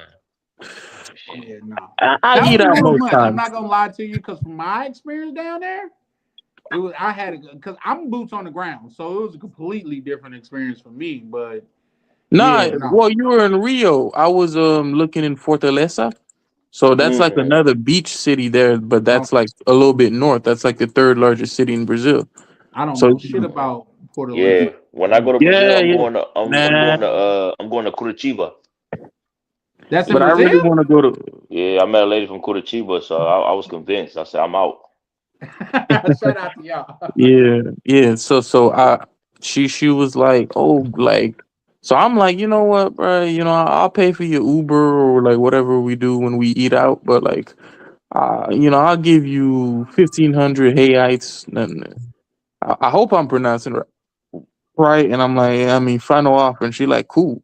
That's like $300 a month. I'm like, damn, bro, motherfucker, I'm getting a motherfucking steal out here. I fucked up going to Bogota or whatever. Should have No, you came here. definitely did, especially with your reaction. Real quick, Nevi said, and I was thinking that too. I was like, that seat been empty for a while. You know what I mean? Yeah, Black it Cleaner went walked by crazy. fixing Like his cleaner feet, said, fuck but a other lie. than that, he Yeah. probably put bro in the No. corner. Mhm. X Pac say KB looking for a maid with benefits. Mhm. Nah, I ain't even looking for that. I was just surprised. I'm like, God, Lee, and I'm like, damn, they all going. No, they all going. And I'm like, I'm damn. Let me. Man, Black Big Peanut Daddy, back you been there. to Brazil yet? You asking me? Yes, sir. I'm going this year. There you go. Mm. There you go. I think Brazil it's an unspoken gem, bro. Well, I guess it is. It's just so far to where a lot of the dusties just won't travel out there. So Now, listen. good quality We're out gonna keep Brazil. Let's gatekeep that. I think Brazil's too big. I I'm mean, with that. it's too big. Because I'm they with said that. the Dusties wouldn't go to Thailand, and they went. They sure went. They sure. Hey, when you Yeah, I heard right, Thailand is they done. sure went I heard too. that joint is done, man. They out there fighting in Thailand. Like, come on, bro. Yeah, this dude got speared on the beach by a lady boy. No. She speared him like Goldberg and like give me my I was money. gonna say the Goldberg spirit. Yeah, she speared him, yo. Yeah, no. I'm gonna try to find a video sent to you. That shit was crazy. You said that was in Thailand? Yeah, Pattaya. See what I'm talking about? Mhm. Yeah. I would be saying this too. Like some of the lady boys there are better than the women here. You talk to Yeah, them, people say that. I'm Pause. a lady boy. I'm like, dang, as bad as you is. I mean, objectively, no Pause. homo. You know what I'm saying? Yeah. No, But it's yeah, no homo. That's crazy. nah, but it's true though. Like you look at some of the men there and they look better than women. I mean, how men being better than women at being women? He ain't worried about seeing Paul's prime. He just straight up talking. Yeah, he's like, fuck it. I'm just keeping it a bar. I'm just being honest. I'm just being honest. You know what? Everybody, a lot of people that's gone to Thailand, they say it. They don't say it that way, but they say, yeah, they say like the normal girls don't even look that good. I'm like, damn, that's not good then. So that right there. Thank you very much. Yeah, that's all I need to know. Ain't no reason for me to go there. Yeah, I'll be going to Thailand. I'll be going to Brazil. Because my friends is talking and check it. This is crazy. A friend of mine, he's trying to put together a trip for Thailand for May next year, right? So he called my cousin. He called another friend of mine. Man. Now, my friend that's putting this together, he knows all of them through me. He doesn't call me. So my friend Blue asked, he said, yo, did you call Gans, speak to him about it? He was like, nah, I ain't call him because he said he don't want to be around no lady boys. They know you. Yeah. Hey, but here's the thing. He can't control himself around the lady boy. So he's like, nah, let You me got not. options, Gans. Just to have the Asian experience, you have options. You can come to the Philippines, you can go to Vietnam, or you can go to Cambodia. Cambodians, if you're not coming to the Philippines, you know what I'm saying? Yeah. I hear Cambodians are nicely Yes. though. Yes, they are. Yeah. And Malaysians. But see, now this is the thing. So I don't know if it was Texas, because you know everything bigger in Texas, man. Like you got thick white girls in Texas. Yes, you do. You know what I mean? So I don't know if it was the Texas or the Cambodian, but this motherfucker was so Ain't nothing like a country girl. Ronan, I got a quick question for you about the Philippines. So can you debunk this real quick? Because there's a narrative running around that like white men is like the preference. Is that dependent on the city you in, or is it just it depends? As a preference, obviously they want their own type of man, but their men are either too free because they know they can get any woman they choose they want to be with. So then it goes to foreigners, and you have a preference between majority white, and that's because that's what they know. But there's a lot of them that are very curious about black men or just prefer black men because they know that they're kinder. Actually, a lot of Filipinos identify with black people. I call them the black people of Asia. I've heard that before. The Eta people actually have the more Aboriginal type phenotype than any other Aboriginal race in the world. Even from Australia, they have the Aborigines down there. There are more genomes here in their genetics than anywhere else. And they have curly hair. My lady has long curly hair. She's Spanish. She also has the Visayan and Tagalog heritage in her. Her family are descendants of Spain or Spanish. So she has the curly hair, just like if I was to grow my hair out. She looks like some of what my kids used to look like when they were born. You know, but Yeah, they have a different type. Some identify because they actually do have a colorism problem here too.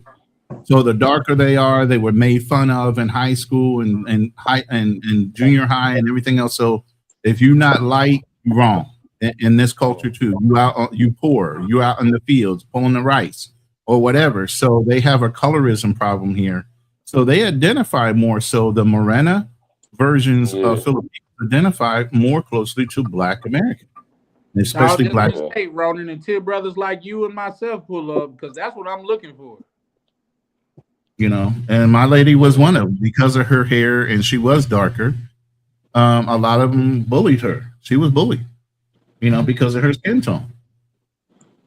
Wow, it's crazy what they consider dark because they don't. Yeah, because she still liked to me, but me standing next to her, her whole family was looking at me like, "Do you dye your skin? What skin treatment do you use?" I'm lighter than all of them. That's crazy. That's a question. Real quick, KB said, Two Tone said KB needs to chill. Yeah, KB keeping it too real on here though. Yeah, he went crazy. Shout out to the little bro though, because he gonna get up here and say what's on his mind. I can respect it, but damn, he ain't no shame in him. Let me show y'all something real quick. Well, I don't think I'm gonna go to Thailand with KB. Let me show y'all something real quick, right? This is Apex by Roger Dove Perfumes, right? What I'm showing you is the inside of the box. And this is what I'm doing from now on. I'm keeping all the boxes of my cologne for when I travel. This has a felt cushion inside. Now I had a $260 bottle of Tom Ford, right? On my last trip, that bottle broke inside the bag, right? I guess they threw the bag, and them cologne bottles, they pretty heavy, so they don't break. But that one broke. So that one there has a felt cushion inside. This is Afnan Supremacy. This is the box for Afnan Supremacy. So you travel with your whole bottle, gang? Yeah, I travel with whole bottles in the big bag. I got a whole bag. I got a whole bag for cologne. Yeah, same here. So yeah, this one has the felt cushion inside also. So that's what I'm doing from now on. Same thing with the Afnan 9 p.m. It's not felt, but there's still a cushion. There's still a cushion inside the box. Gans, you know what I used to do? I used to wrap my colognes in socks, and then I would stuff them in my shoes. That's an old trick right there, Ronnie. Somebody was telling me, I was putting them inside the shoes, inside the sneakers. But from now on, I'm just gonna bring the box because depending on the trip that I go, I'm not bringing that many of them. I might bring 5 from now on. At one time, I was crazy. Yeah, I was bringing. Yeah, he going crazy. He said 5. I used to bring like 3 or 4. Yeah. You just need to get those little atomizers that'll last you a couple days each, from 5 to 10 days each. One of those atomizers that you can refill off the top of whatever cologne bottle you have, and just take those little mini atomizers that are within. Yeah, I used to do that, but that was when I was working. Now that I'm retired, my trips are longer. I'm staying in the country. I'm staying in the country for damn near a month. So the atomizer ain't gonna do it for me. And you know what, games too? Like I'm a type of dude. Like it's the vibe. Like when I wake up, I'm like, nah, I don't want this one. I want to wear that one. Yeah, right. That's how you feeling that day. That's how you feel like that. Yeah, I was. Yeah. Now I don't have that. I only have a few. They got a Armaf collab with Christian Provenzino. Man, every time I wear that, like when I'm going to like the corner store, or whatever, the girls be like, "Oh my God, what you got on?" It's called Armaf and Christian, like Christian Provenzino. It's not even like $70. They're good. They got like a not baccarat, but it's kind of a smoky like chocolate kind of smell. Mm-hmm. Well, listen, I'm getting more into the Middle Eastern fragrance. Yeah. You know what I'm saying? Because look, the Afnan. Look at the box that this is coming in. The presentation on these. Mm-hmm. You see the box that this is coming in, right? And then you open it up. You see the inside of the box. Then it got the magnetic cap. Yeah, it got, and then it has a little card on it. You know what I'm saying? Yeah. The presentation, and all the Middle Eastern joints, they're most of them are on par, if not better. I think they're Yeah. better than some They're of these, better. than some of the high ends. They You know what I'm and saying? they That's last why I'm longer. saying They last that longer. they last longer. That's why I'm saying Afnan got to cut me a check. You know what I'm saying? Because I'm pushing them hard. Every time I go live, I'm pushing them hard. So they got to cut me a check, or at least send me some free stuff. So Games, Elixir, where you get it from? Can you get it from Macy's? Afnan? No, Yeah. you have to buy them online. Okay, you got to buy it from them. so I don't know which department store sells them. You know, you can get their stuff like Ronan. You saw the video that I put up. I bought the Afnan 9 p.m. I bought that from that outlet store, and I bought the Roja from that store, and I'm going back there again next week. Yo, you know what you gotta look at too, big games. You gotta look at the there's a body butter called Crown. You ever heard of it? The Crown body butter? No, I have. Yeah. I got a body butter in there. I can't think of the name right now. It's the same one that makes the Yeah. beard oil that I use. Yeah. They got a Crown body butter, man. Sheesh. Man, it's going crazy. But I was gonna say the 9 p.m. elixir, what would you say the vibe is that? Is that more like a nighttime date night vibe, or like a day vibe, like going out vibe? You know what I mean? This is nighttime, because I guess that's why they call it 9 p.m. It's definitely nighttime. And the thing about this whole presentation, they give you all the note breakdowns inside the box. So it's saying the main accords are nutmeg, LME, cardamom, pimento, lavender, leather. The other two I can't pronounce: patchouli and vanilla. Patchouli, yeah, I knew it had patchouli in there. Yeah. And that, I like bergamot too. I like bergamot. Yeah. This one doesn't have bergamot in it. It has labdom. It has labdom in it though. So yeah, sure. I got another one. I got another one. See, you can get these on Amazon. Now that's another thing. I think Ronan, you were saying it. Now, when you buy from Amazon, you don't know how long these colognes been sitting on their shelf. Right. So that might, the longer that it sits on their shelf, that might change the texture of it. That might change the way it, not the way it performs, but the smell, because like you have different different batches of Creed, right? And then say if you buy from fragrance.net or one of the other discount sites, like you don't know how long that cologne has been sitting on their shelf.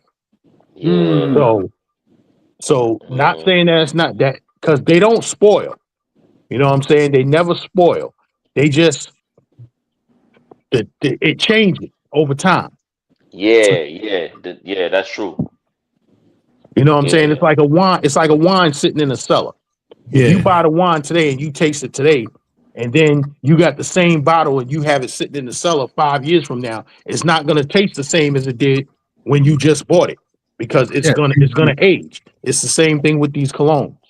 Yeah, they got that for women. A good one for women is Mugler. You know Mugler? Yeah. Angel. Yeah. It look like a star bottle. Mm-hmm. Yo, Yeah. If y'all want to buy one for a chica, man, that's yeah. They love that shit, man. Charlie, my phone died again. I can believe it. What's wrong with your that's phone? y'all MO. Like, I don't listen. Nothing is wrong with my phone. The thing is, I be on my phone like doing online shopping a lot on different websites, so my phone is never like fully charged. I'm always shopping Amazon, different stuff. Golly. Yeah, no, I dig it. So, real quick, do everybody on here recommend buying like cologne off of Amazon? No, Yeah, you I can. don't recommend it. Yeah, I you don't can. trust Yeah, Amazon. you I would gotta say know. 75% of the 70 to 80% of the time you're safe. There's just Yeah. a few times that you might not be. Fragrance.net and some other ones are a little more reliable. You know what I Yeah. mean? I just try to get my Fragrance.net, shit Max from Aroma. Max I Aroma, don't yeah, have to Max never Aroma. question it if I get it from Macy's. Macy's, I think Macy's you're just paying too overcharged. much. Yeah, Yeah. you're just paying too much for the same bottle. Online Yeah. carriers are going to charge you a little less for that Yeah, bottle. but what I mean, if you're gonna spend $400 on like a cologne or something like, or $300, I would prefer to get it official, even if I But you gotta wait a don't. little bit longer. Carl B, you don't buy that stuff on. You don't buy those expensive ones on Amazon. You don't do that. Oh, I thought that's what he meant. Like, you buy Nah, like any cologne. I'm not gonna buy Parfum de Marley or Creed on Amazon. I'm not gonna do it. Yeah, that's what I mean. That's what I mean. Yeah, I'm not gonna do it. Amazon for me is like 125, 100 and down. Like you can go pick up if you need something quick. You need the Calvin Klein Shock. You need Lattafa. You need something quick. You can just go. You can run Amazon. So let me ask you, Misha, do you buy a lot of fragrance off of Amazon? Hell no. She said hell no.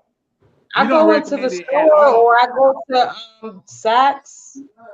Yeah. Or I go to Macy's for myself, or if I want to get some stuff, some certain scents that they have at Saks, they don't have at Macy's, but I go into the store. I like to smell and spray some shit, I'm not buying nothing online. But if I know that it smells good, I'll buy it on the site or something. But I never bought it on the site. I always went into the store. But yeah, Max Aroma, what Gain said, Max Aroma's good. Max Aroma, it's just they sell out quick. Who make that? Nah, it's the website. Oh, okay. Yeah, Max Aroma. So do y'all recommend fragrance.net? Hell yeah. Oh, that's where I get most of my stuff from. Fragrance.net. Max Aroma, I haven't ordered anything from them. And Fragrance X. But most of my Fragrance X is another one. Most of my stuff come from fragrance.net.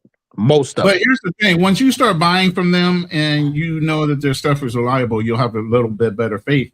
But then they have volume buys. Like after you buy a certain amount, you start getting discounts or specials, and they'll give you coupon codes for a little bit cheaper price than the regular market is giving. You know what I mean?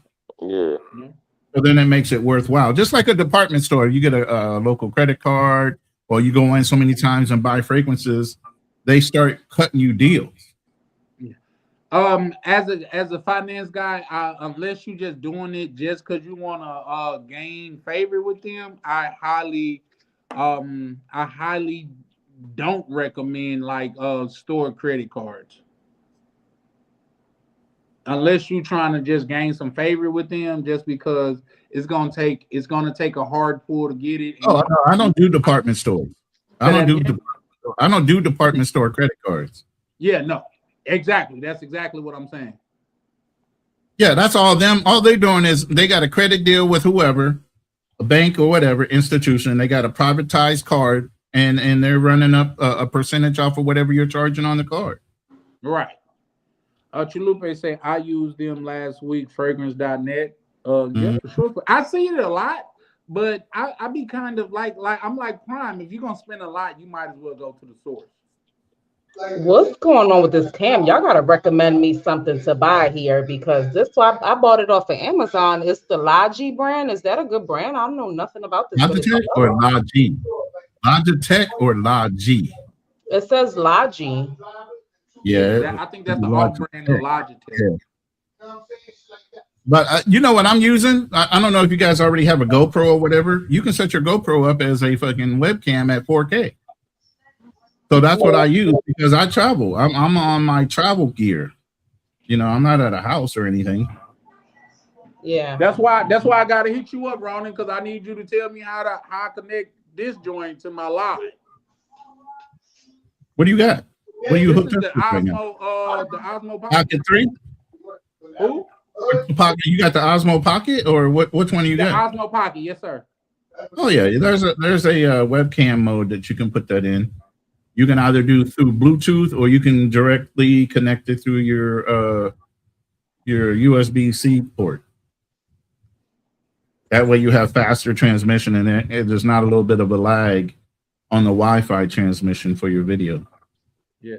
Shout out to one of the brothers. Dude, You see I one of got the this. brothers was getting on me to I think it was yesterday that was talking about my camera is trash and shit like that. Like not now. He's like, oh bro, you must have upgraded. No, this is just my phone.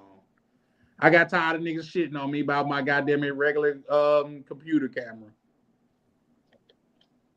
I got this Ozbot webcam. I've had it for a year now. I haven't used it yet, and I like it because the camera follows you around. But you know, when I go live, I don't want people seeing, you know, every movement that I make, and then the camera might show some of my house. I don't want people seeing all of that. Right, for sure. Yeah. Yeah, because you know these people, they trying to figure out, oh, what he got there? What he doing over? What is he doing over there? What he got? What can I talk about? No, Yeah. that's a fact. That is a fact. Like, so yeah, no, I don't too much have that because even my other crib, like, it's my people crib, but that motherfucker big as hell. You'll never ever see nobody over there. So it's like 5-bedroom, 3-bathroom joint. So you'll never see like nobody in my shit, but people will still clock that. You know what I mean? Oh man, your house look nice. Let me see it. Hell no. Hell no. Y'all niggas weird. A lot of these niggas is weird, especially when I seen what Ryan went through. I said, nah, I learned my lesson through watching his shit. So, but y'all know it's YouTube. I mean, yeah, YouTube is weird. There's a lot of weirdos on here. You know what I mean? Mhm. Absolutely. That's the internet. Oh, in I didn't even general. realize Black Cleaner dropped out. He said, sorry. I got No, brother, we understand. We understand. Yeah, nah, you seen that. You gotta apologize for being a man, bro. Yeah. For sure. He said, y'all. You saw the way you were looking at her when she walked out the room. You weren't taking your eyes off of her. Nah, say less, Black Cleaner. You know you one of them ones. I got you, bro. What?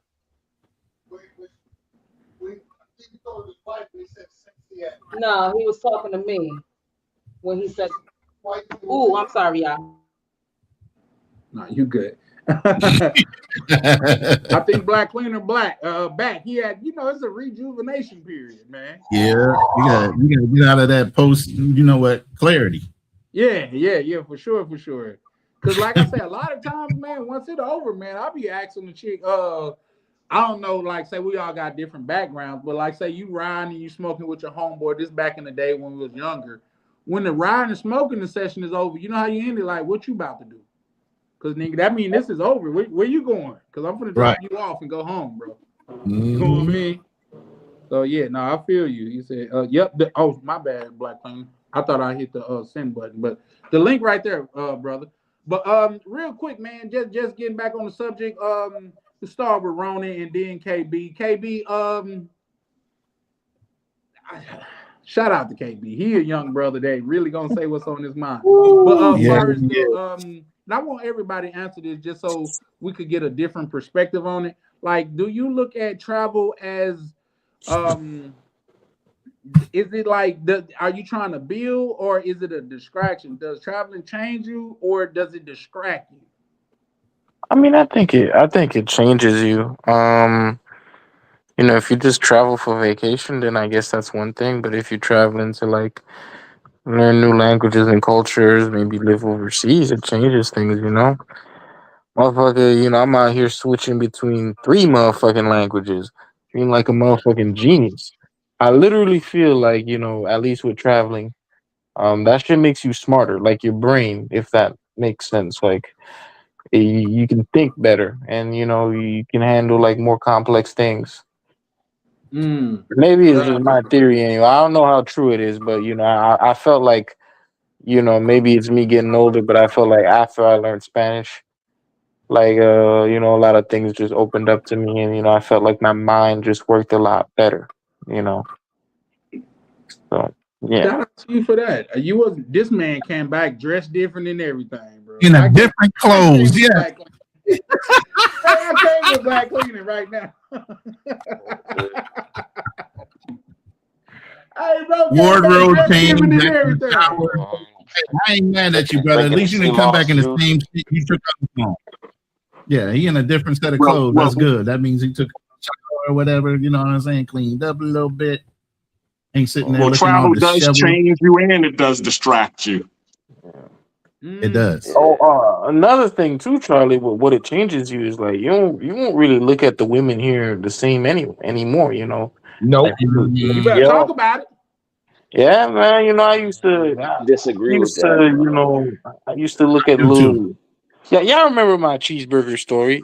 You know, the one lady that I couldn't pick up because she was just so fat. You know, that one, the one I was saying, like I couldn't even deadlift her, even if I tried, like I would have like hurt my back. You know, yeah. I mean, I don't even talk to that anymore. You know, it's not even because she's a bad person or anything, but it's like I just kind of feel like nowadays it's like I don't really feel as pressed, you know, when at least when talking to women or interacting with women here. Like before, you know, I felt like I used to be pressed and like it was like a performance. Like you gotta go on this date, you gotta go to like Boca or wherever, you gotta spend this 140 or 200 on this date. You gotta get these drinks, you gotta get this. Now I'm like, if she's not going immediately, then I'm just like, you know what? You know, I hope your life goes well, and you know, I hope everything is okay. I'm just not really gonna press you or stress it or approach or do any of these motherfucking tactics that these folks on YouTube try to get you to do. So yeah, no more tap dancing. Shout out to you, Ronnie. What's your thoughts on that? Do you traveling? Does it change you or distract you? It changes you. Absolutely. That's one of the biggest things I encourage young men to do is travel the world. One, because I think it gives you a better appreciation of what you have available at home, especially when you get to developing nations, third world countries, stuff like that. You actually see how worse they have it, but they're yet and still able to be freaking happy. And a lot of people in America are so spoiled in the luxuries and advantages that we have. You don't appreciate some of the smaller things where you got cultures and countries where they don't even have half of what we have. Our ghettos are luxurious compared to what they're dealing with. That's a fact. So then you have a better. Ghetto are you talking? I don't know about that. You talking about overtime? No, ghetto? you see real ghettos out of the country. The ghettos in America. I'm talking about ones out of the country, and then you go back to America and you look at some of the ones that we have. Nowhere in comparison, brother. No, I agree. I don't know about that, Ronan. Overtime's pretty. I've seen some ghettos and overtime's pretty bad. No dirt huts. You ain't got no dirt huts in America. You ain't got no dirt huts in America where you got to go outside to take a shit. Yep. Every project, say that, Ronan. Listen, every I don't project apartment, every project apartment in America, every project apartment in America got heat and running water. Hey, hot and cold running water. All those things come standard. All those things come standard. They don't come standard overseas. That's a fact.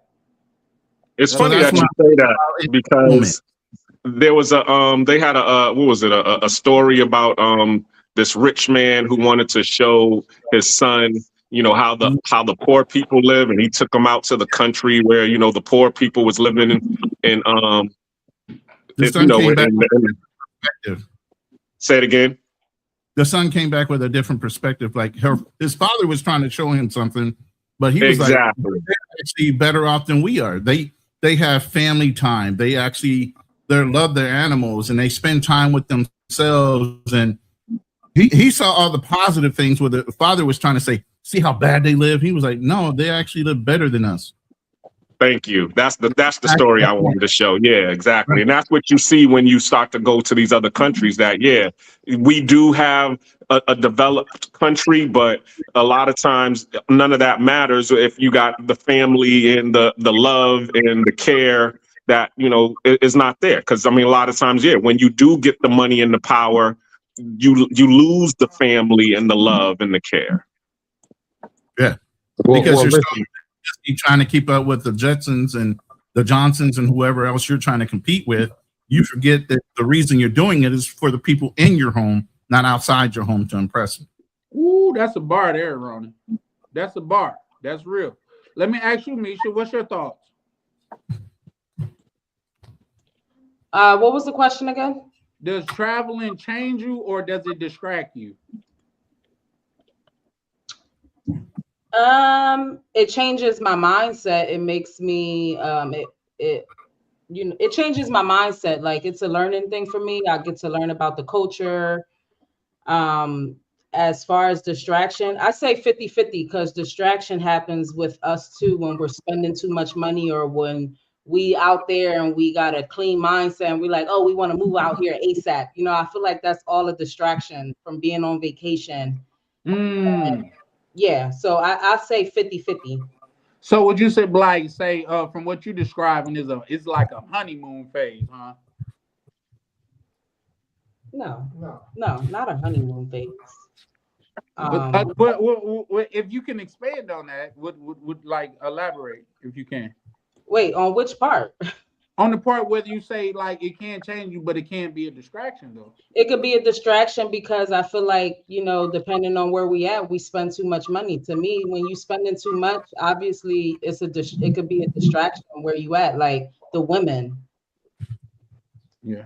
And then we, you know, when you somewhere and you're enjoying yourself so much, but you know you live in America and you know you have to go back to work, you start to come up with things. You know, I be out there, I start looking for remote jobs right away, knowing damn well I gotta, you know, have a better plan than that. So I just look at all of it as a distraction.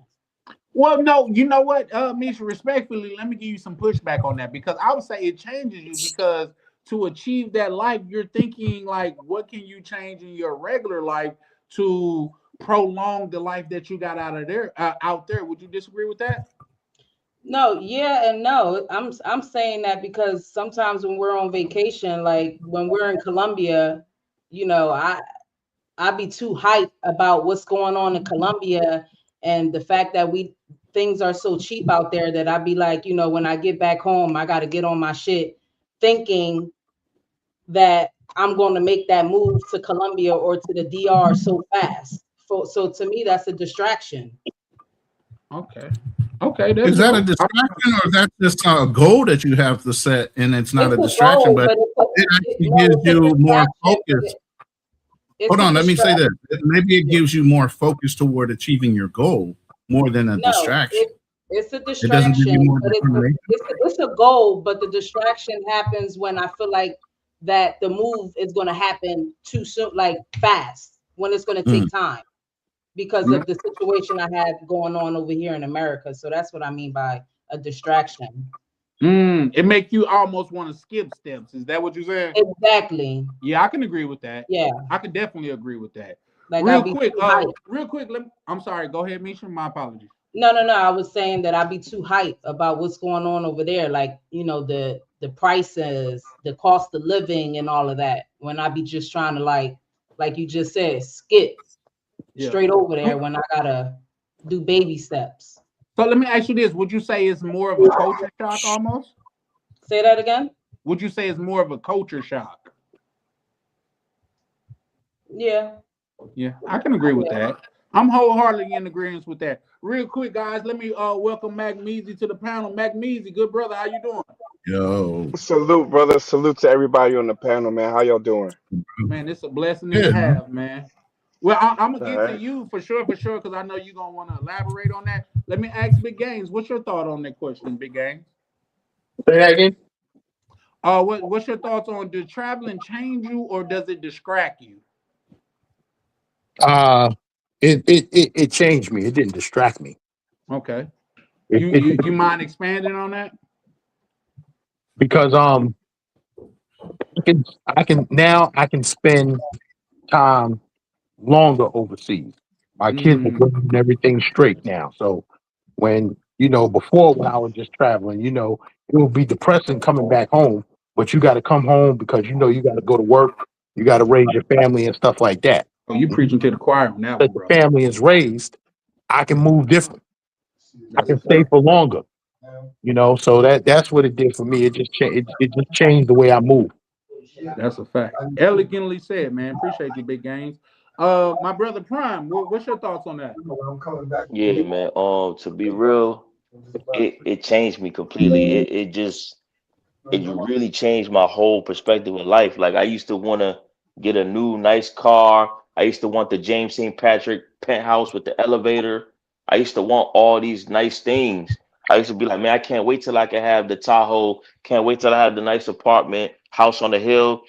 But once I realized I didn't need none of that, I just needed a crib in the DR.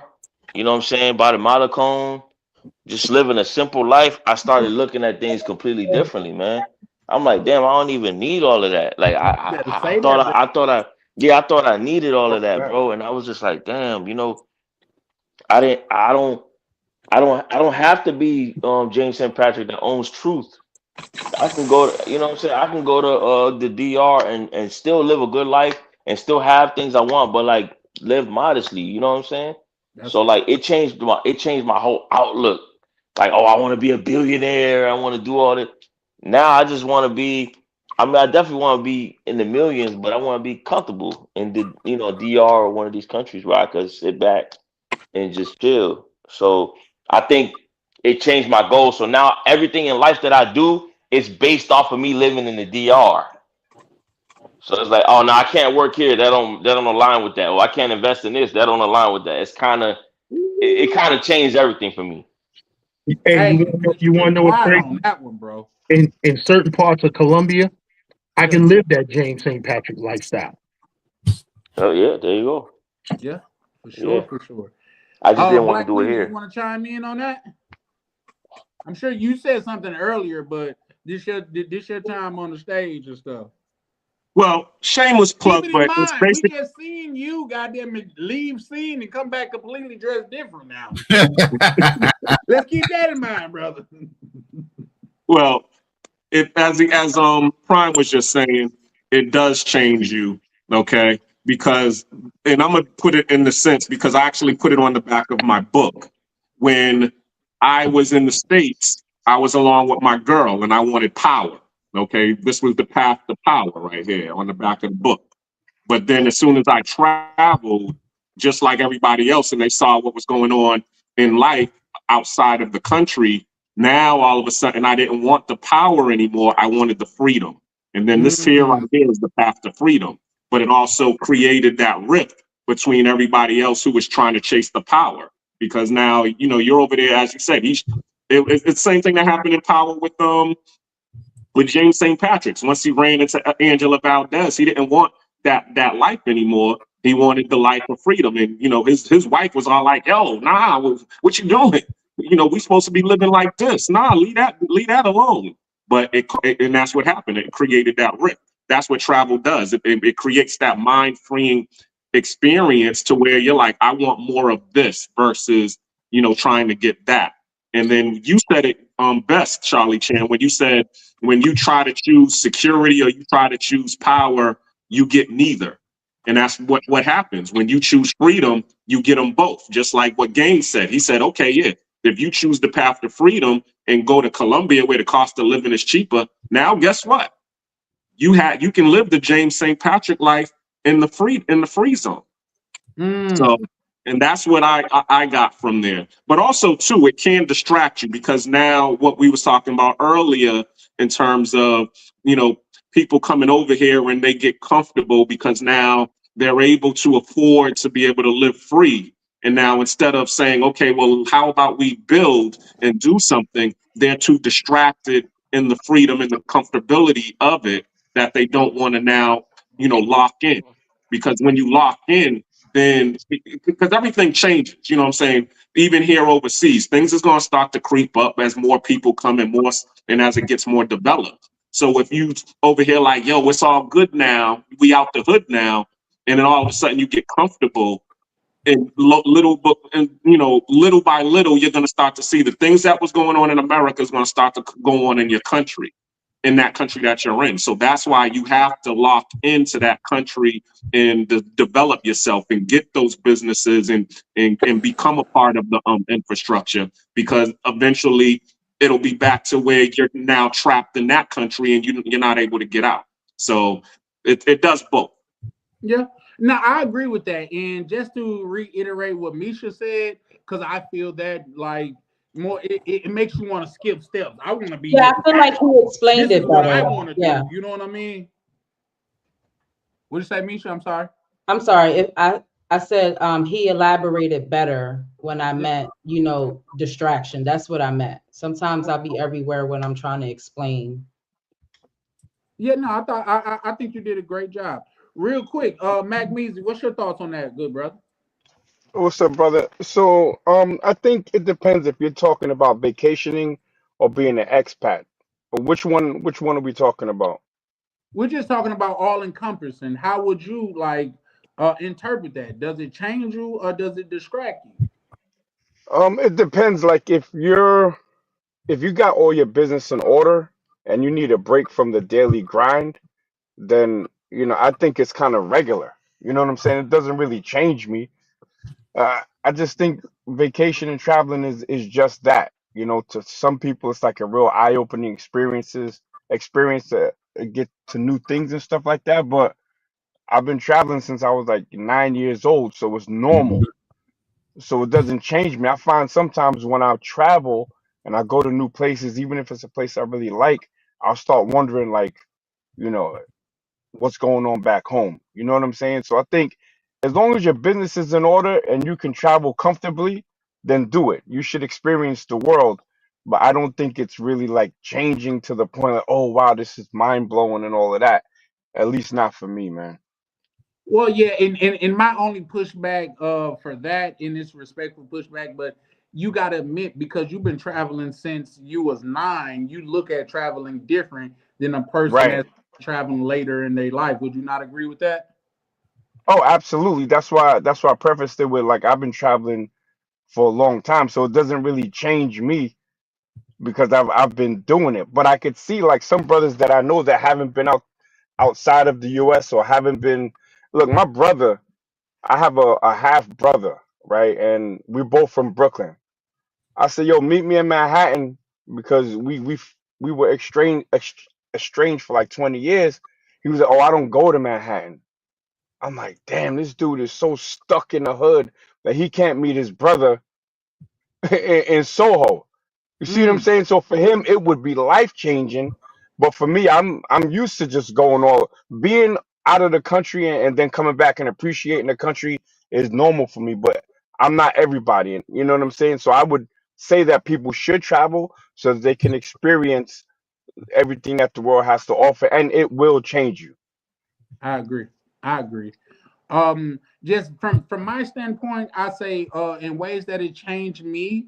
I thought I seen real struggle in America until I went to other places in the world and noticed like even struggling here a lot of time is better than other countries. You know what I mean? So not just diminishing the struggle here, but I was hard pressed to find out they don't have government assistance in other countries. You know what I mean? Like, if you fucked up, you just gonna be fucked up. The government is not coming to your aid in a lot of other places. So that's something to take into consideration. You know what I mean? So yeah, I agree. Real quick, let me read this from Chalupe. He said, I said my goal to move more realistically. I know I have at least 2 years before I can go. At the beginning, I wanted to go immediately, but reality set in, and I planned when I could really leave. Shout out to you. Yeah, I'm that same way. Like I changed my whole format once I really started changing because my businesses that I was growing here, it required for me to be here.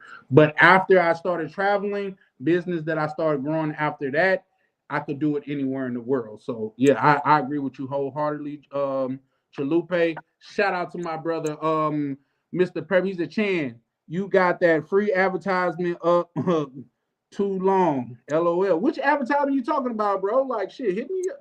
Come on, bro. Let me know. You know, you one of them ones. So I got you, bro. Real quick, let me read this from Jody. She said, I went to Greece in 2015 and came back looking at life different. That's most death happens. Yeah, for sure, for sure. And I think that changes you. So yeah, I agree. I 100% agree. But like I say, from my standpoint, it made me change my whole outlook on life to where I wanted to be like on the top of the creme de la creme here. But I think Prime said it earlier. I just want a more simplistic life out of the country because coming from where we come from, even living a simplistic life out of the country is better than the medium that they're used to out of the country. So you're living a great life. You just, to me, it's what standards that you're grading it by. If you're grading it by American standards, it probably don't look as appetizing. But if you grade it by different country standards and stuff like that, like say if you went to the DR and you were spending $1,200 a month on rent, you're looked at as the creme de la creme there. But in America, $1,200 on rent is really bare minimum to get you some just That's an efficiency. type shit. You see what I'm saying? So yeah, that's what I meant by that. You said that female. That female. Her. Elaborate. Prime. Hit me. I mean, not my apologies. Mr. Peppers, let me know. Cause you know this ain't just my shit over here. This y'all shit too, bro. You know what I mean? So if it's a faux pas, please fill me in. But yeah, that's just my thing. Like say traveling, especially when I went to the favelas in the Brazil, and I seen how those people was making the best out of a bad situation. It made me think like people that's claim they struggling here, their life not that bad. I don't know about that, Charlie. It's relative. America's a Have you horrible been to place the to be. favelas in Brazil? Nah, but I came from Haiti. You know, I've seen all that stuff and worse.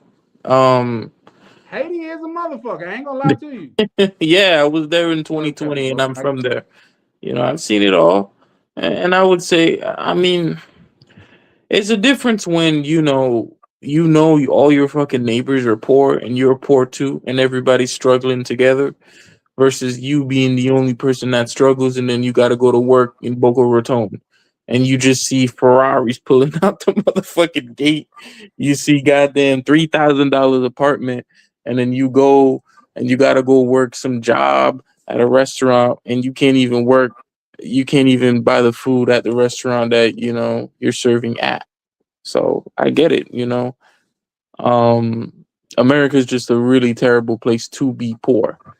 Um, Especially with because I feel like in America, like there's so many barriers. Like if you're a person who's poor and you're young and you're poor for whatever reason, your parents were poor. It's like, dude, you can't date, you can't go out, you really can't do shit. If I'm being honest, unless you just want to hang out with a bunch of YNs all day, you can't do shit. You go and you maybe you want to get a better job, and then it's just a white woman HR named Sarah. Because you're probably black, and yeah, I get it. Like I get it. Even when I was in Boca Raton, I mean, all the poor people, every single person that I saw coming out, like they got you, and they be humiliating you too. So you got your black scrubs on, you got all black on, black pants, coming out dirty as shit, and all the people that work there, they're Haitians, black people and stuff. I mean, it's just that shit's just depressing. But I feel like I think that when you're in a place like Bogota or South America in general, everybody's kind of going through the same thing, and you're not judged as harshly for it.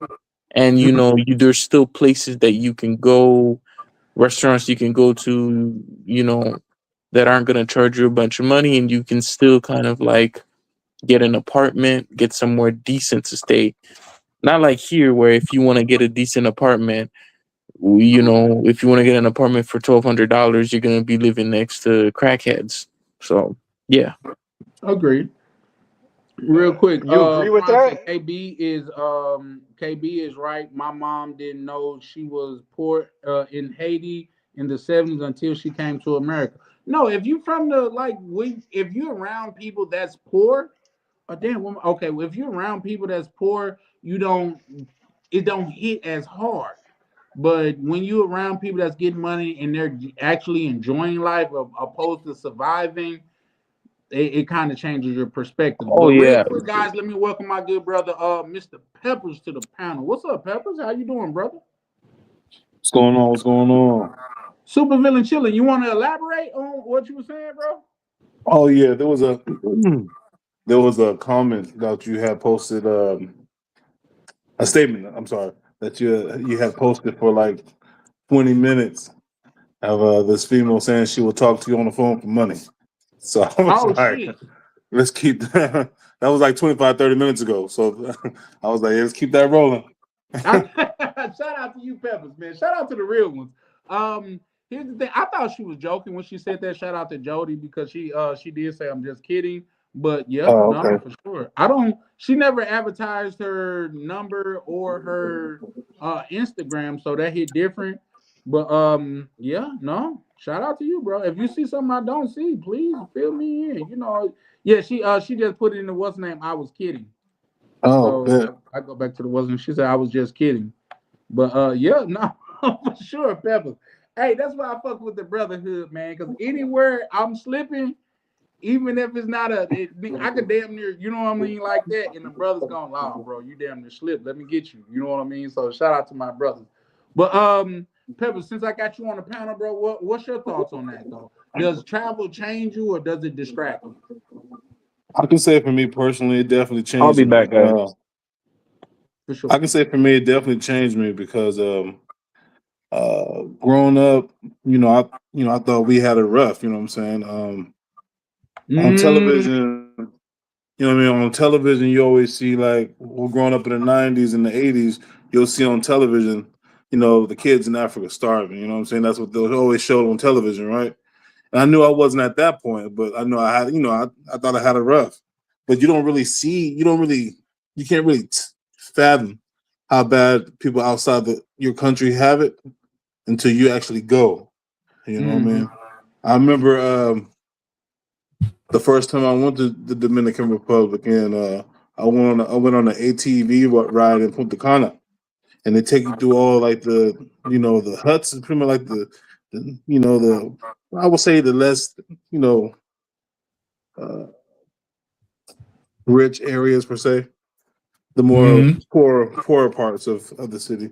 And then they'll come out their little huts and what I don't want to say huts, man. This just sounds so messed up, but they'll come out of their homes and they'll see you driving by, and I'm just looking back. I'm like, dang, they really out here like this. You know what I'm saying? And one of those parts that we stopped at, they had one of the kids come out with like water bottles with like a little poked hole on the top, and they were pretty much asking for like $1 to remove the sand from our feet because we just got back from the beach. And I'm just thinking to myself, damn, how far can this money actually get these kids? You know what I'm saying? When they gotta hustle. I thought I was hustling, but these kids are hustling. You know? So what I'm pretty much just trying to say that it really changes your perspective on levels of poverty per se. And then like you said earlier in the chat in the video, that it really gets you to appreciate what you do have back at home. Exactly. So yes, it changed me. But I'm all for a good distraction though. I'm all for a good distraction. Oh, what's that today? Hey, can I speak on the poverty thing real quick? Absolutely. Floor is yours, good brother. All right. So born and raised in New York City, but I think I was 8 or something. We moved to Puerto Rico. I lived in Loíza Aldea in Puerto Rico. That's where Tego Calderon is from, right? I know what it's like to be a street kid because I used to be one. Where your entertainment during the blackout is running around throwing rocks at people's shutters because no one had windows in that neighborhood. Where you would see rats that will run past the candles. Them shits, they look like monsters because the candle light just magnifies everything. You know, using outhouses, having to beg, or stealing a soursop from your neighbor. That ain't cool. So when we came back to New York, it was like coming to paradise. Poverty Exactly. outside of America is 100% worse than anything that we have in America. You take it to You better Mississippi and talk that shit, Alabama, bro. yeah, you take it to Mississippi and Alabama, and not even Alabama, really Mississippi, which is I think our poorest state. It doesn't Yes. compare to the stuff that I've seen in Puerto Rico, and that's the Commonwealth of the United States. You take it to other countries, you take it to the continent. There's a reason why all these people come to America. I would Exactly. just say that if you're migrated to America and you grew up in a poor part of the Caribbean, like Haiti, like the brother said, um, take advantage of all the opportunities in America. When I moved out here to Europe, I didn't tap into my American money, so I had to get a job cutting the heads off for salmon, getting on the metro on the train, smelling crazy. People looking at me crazy, but it's a lot better than anything that would have happened in the Caribbean or in a third world country. I'm not like that now because I took advantage of what they have here in Europe. So America, you could be a bum if you want. You could work yourself up to a millionaire. If people are trying to compare American poverty to poverty outside of America, it's mistaken, bro.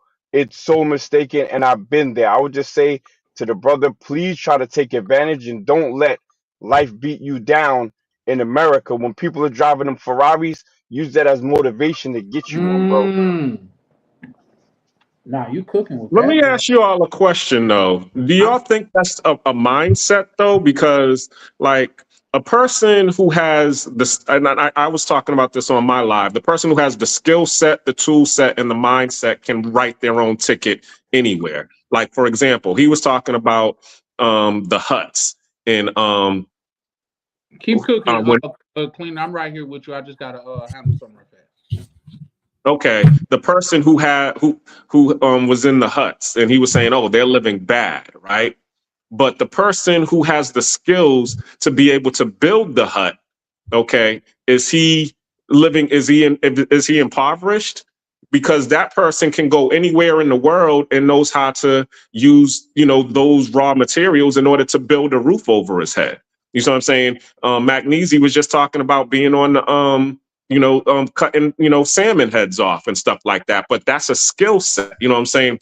You start to see that a lot of our American, people that live here, we don't have the skills to be able to actually survive in a lot of these countries. If they was to pick any of us and drop us in one of these countries and didn't give us none of our money or anything, they just said, all right, yo, go out and try to survive. We wouldn't be able to fish. We wouldn't be able to go build a house. We wouldn't be able to do anything to be able to get us to actually, we would actually be out there worse off than some of these people that we see in these developing countries because we don't have the skills. But if we was to learn from these locals what they know how to do, how to be able to, as he said, with the water bottle and be able to hustle on the beach and get money from these people and learn how to build huts and learn how to fish and, gut the fish and be able to cook the fish. Now, all of a sudden, all of that stuff that we want to spend to buy wouldn't even matter to us anymore. Or even if it does matter to us, we have the skill set to be able to, get it now because we have what other people lack or are too lazy to do. Well, let me say this. Go ahead. I'll say this. And we say this as FBAs and NAC key in on this. They come here, and this is immigrants as a whole, and they thrive. They thrive because they see all the advantages that we don't see in self-entitlement that are here in America. And so when they take advantage of them, which we don't mind, and they thrive out of it, they're like, well, we're outpacing you guys. No, you're just taking advantage of a system that you can see a little more clearly than people that can and have access to it all day, every day. It's just something normal.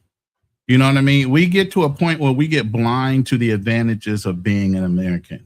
So much so that people like to talk down about being an American, and I'd rather live over here and I'd rather live over there. But yet and still, like Nak said, and myself, there are so many people fighting to get into America, no matter what the state of America is. They still want to be here rather than anywhere else, because this is where the petrodollar is. This is where you make your greatest amount of income. This is where you have the potential of setting up legacies for the United States. And if you want to go back home, because a lot of them are smart enough to, hey, I'm going to send a little bit of money home and buy land there. So now instead of having one property, they worked on having two. Yeah, and we still in America have not even taken advantage of the first property. Well, Ronan, respectfully, I got a little pushback on that, and I'll tell you why. Because when by the way, shout out to T-Mac for the $10 super chat. I mean, chat. Thank you, sir. Appreciate you. Semper Fi. Shout out. Wait, is it monetized? Because if it is, I'm gonna drop money right now. Time in, and then I got money anytime you want, man. Thank you. Oh yeah, whoever's monetized, let me know so I can show some love or whatever. Send Charlie Chan right there, scrolling at the bottom. Send him a cash app. Yeah, I'm cash. Oh, yeah, I don't have Cash App. We don't have Cash App in Holland. Oh, okay. We don't have Cash App out here. So I really got to chime in on this, man. I understand my brother Ronan's point, and he's, in my opinion, 100% correct. We as Americans, and I'm going to speak about my people first, Black Americans, tend to, and it's because of a whole bunch of generational stuff. I call it generational BFery. We start to become jaded, right? And then the immigrants come and they're not jaded. So they take advantage of what we sometimes are blinded to because we have, all this baggage. I'm trying to say, look, I understand that struggle, but don't let it stop your bag. I moved to Europe with new immigrant energy. So I don't judge the other Black people that have dealt with generational racism because of their last name. Here, if you don't have a Dutch last name, they throw in your application in the garbage a lot of times. So if you have a Spanish last name or something that sounds African, they hitting you with the round file. So I can't judge them, but at the same time, I moved here with new immigrant energy with a tinge of Black American privilege, of blue passport privilege. So I know what it is to go to a new country and get it. You see what I'm saying? So what I'm saying is, if you're in America, don't let America, the nonsense in there, get you out of your bag or get you off of your purpose. There's too much money on the planet. There's too much things that you can do in America, and you can build your wealth in America and bounce so that you can live in an affluent area in another country. You know what I'm saying? But don't allow that, oh, it's America and oh, poor. Look, man, the poverty is everywhere. But what are you going to do about it? It's a mindset, like the brother said. I think it was Black Cleaner. If you change your mindset and change perspective, then you can become something. Don't look, man, like the fish story wasn't a positive one, Black Cleaner. I hope I didn't say it the wrong way. It sucked. Cleaning fish. What I was saying was it could be a positive because, as you said, nobody else was going to do that. You know what I'm saying? But you actually was like, yo, I'm gonna go do that because the bag is there. You know what I'm saying? That you saw the advantage in doing it, even though it sucked. You was like, yo, let me go over here and do that because there's a bag there. I'm gonna go do that. It wasn't even a bag, brother. It was minimum wage. I was working with Bulgarians, Romanians, and Polish people looking at me like, what the hell are you doing here? You're American. But I said, slow money is better than no money. And through that job, I made other connections and got to where I am now. I got a message yesterday from one of the brothers here, right? He said, yo, we're looking for people. I could get somebody from zero experience to about $200,000 a year in a year and 1 day. All you need is a year experience, and it's actually in cleaning. It's in high pressure cleaning and catalysts. And you get a certificate in 2 days, and you get $65 an hour. working projects here and there across the That's how country, we do. offshore. You see what I'm saying? There's money out here. But sometimes I speak to brothers like, yeah, but they talking themselves out of the bag. I'm like, bro, I'm doing it. You can do it. Once I kick the door in, or it's been kicked in for me, it's my job to help my brothers out as well. But a lot of us have a poverty mindset. We have a poverty mindset. We say, oh, society has beat us down, so therefore I'm gonna stop trying. No, no, don't let it happen, because other people is getting the bag, bro. My homie, his brother they're from Cabo, right? And the people from Cape Verde here, a lot of them were like sailors, and they worked in shipping. His brother literally doesn't speak English, doesn't speak Dutch, but he got a big driver's license. He makes $12,000 a month right now, just from crossing the border from Portugal to Holland. There's money out here. He could have been, oh, I don't speak Dutch, I can't do it. Nah, he's driving his truck all over Holland, 12,000 a month, and he was making peanuts in Portugal. So there's money out there. Let's get it, man. Shout out to you for that, bro. Yeah, real quick, guys, let me read some of these comments. I had to highlight my brother YV just because, man, he's been supporting for so long to where it would be blasphemy if I didn't goddamn show him the proper respect. But Chalupe say, no hot water changed me. I need to get my ungrateful kids down to South Africa. Yeah, but listen, there's nothing that'll make you appreciate. Like, here's the thing. I would say that just into response to that. It wasn't until I started traveling internationally to where I realized hot water is a luxury. Yeah. The way that I grew up, like that was mind blowing. Hot water is a luxury. Air conditioning is a luxury. Facts. Blew my mind, bro. It definitely blew my mind. So you definitely right, Chalupe. Real quick, my brother Black Cleaner. I mean, my apologies, Black Cleaner. My brother YV say he has a question. He said, if possible, I have a question for each person on the panel. What is your exact life purpose? Ronnie, you want to start, and then we go to KB and just go in that order. I mean, I'm in my bag as far as my retirement, semi-retirement. Not your bag, big homie. But you know, I'm always looking for angles for residual income. You know, so you know, beside for that, obviously, it's just for me to have peace wherever I am in the world. So while I'm over here in the Philippines, going through my process of getting married, and I'm going back to America. I'm gonna buy land in Texas, and then I'll double back to the Philippines and build something here later. There you go. You know, but those are things that are building wealth, and those are assets. You know, I'm not looking to waste money. I'm looking to grow money and leave a legacy for my children that I have and the ones I'm going to have in the future, because I plan on putting a couple more on this planet before I go. Assets over liability. That's what makes me happy. Now, what makes somebody else happy is totally different, because they're at a different level in their life. They're in a different life experience level, and they might have doubts about what I'm doing, but that's okay. You can have doubts all day. I don't. I know what I'm doing. And I have confidence in what I do. I'll just build on that right fast. My kinfolk that's in Mississippi, shout out to Magmees, because Mississippi is not just one of the poorest states in America. At least last time I checked, they got the highest teen pregnancy rate as well as the highest high school dropout rate. I joke with my people because I am from Mississippi, so no disrespect will be tolerated. But what I will say is this: I said Mississippi is a conundrum. They say, how is that? And this is me talking to my Mississippians, Jacksonians to be precise. I said, how y'all niggas the fattest and the poorest? How does that make sense? Like, processed you niggas foods. the fattest and the poorest? And I know, okay. But with that being said, like, KB, you want to chime in on that? Man, I mean, I guess my response would be pretty nihilistic. I don't really think. I mean, if I remember the question, he was like, what is your exact purpose in life? I don't really think I do have a purpose. I'm going to do everything I can to enrich my life, enrich the quality of my life, and, you know, allow me to live a good life while I'm on this earth. But I don't really think anything comes after. You live and then you die.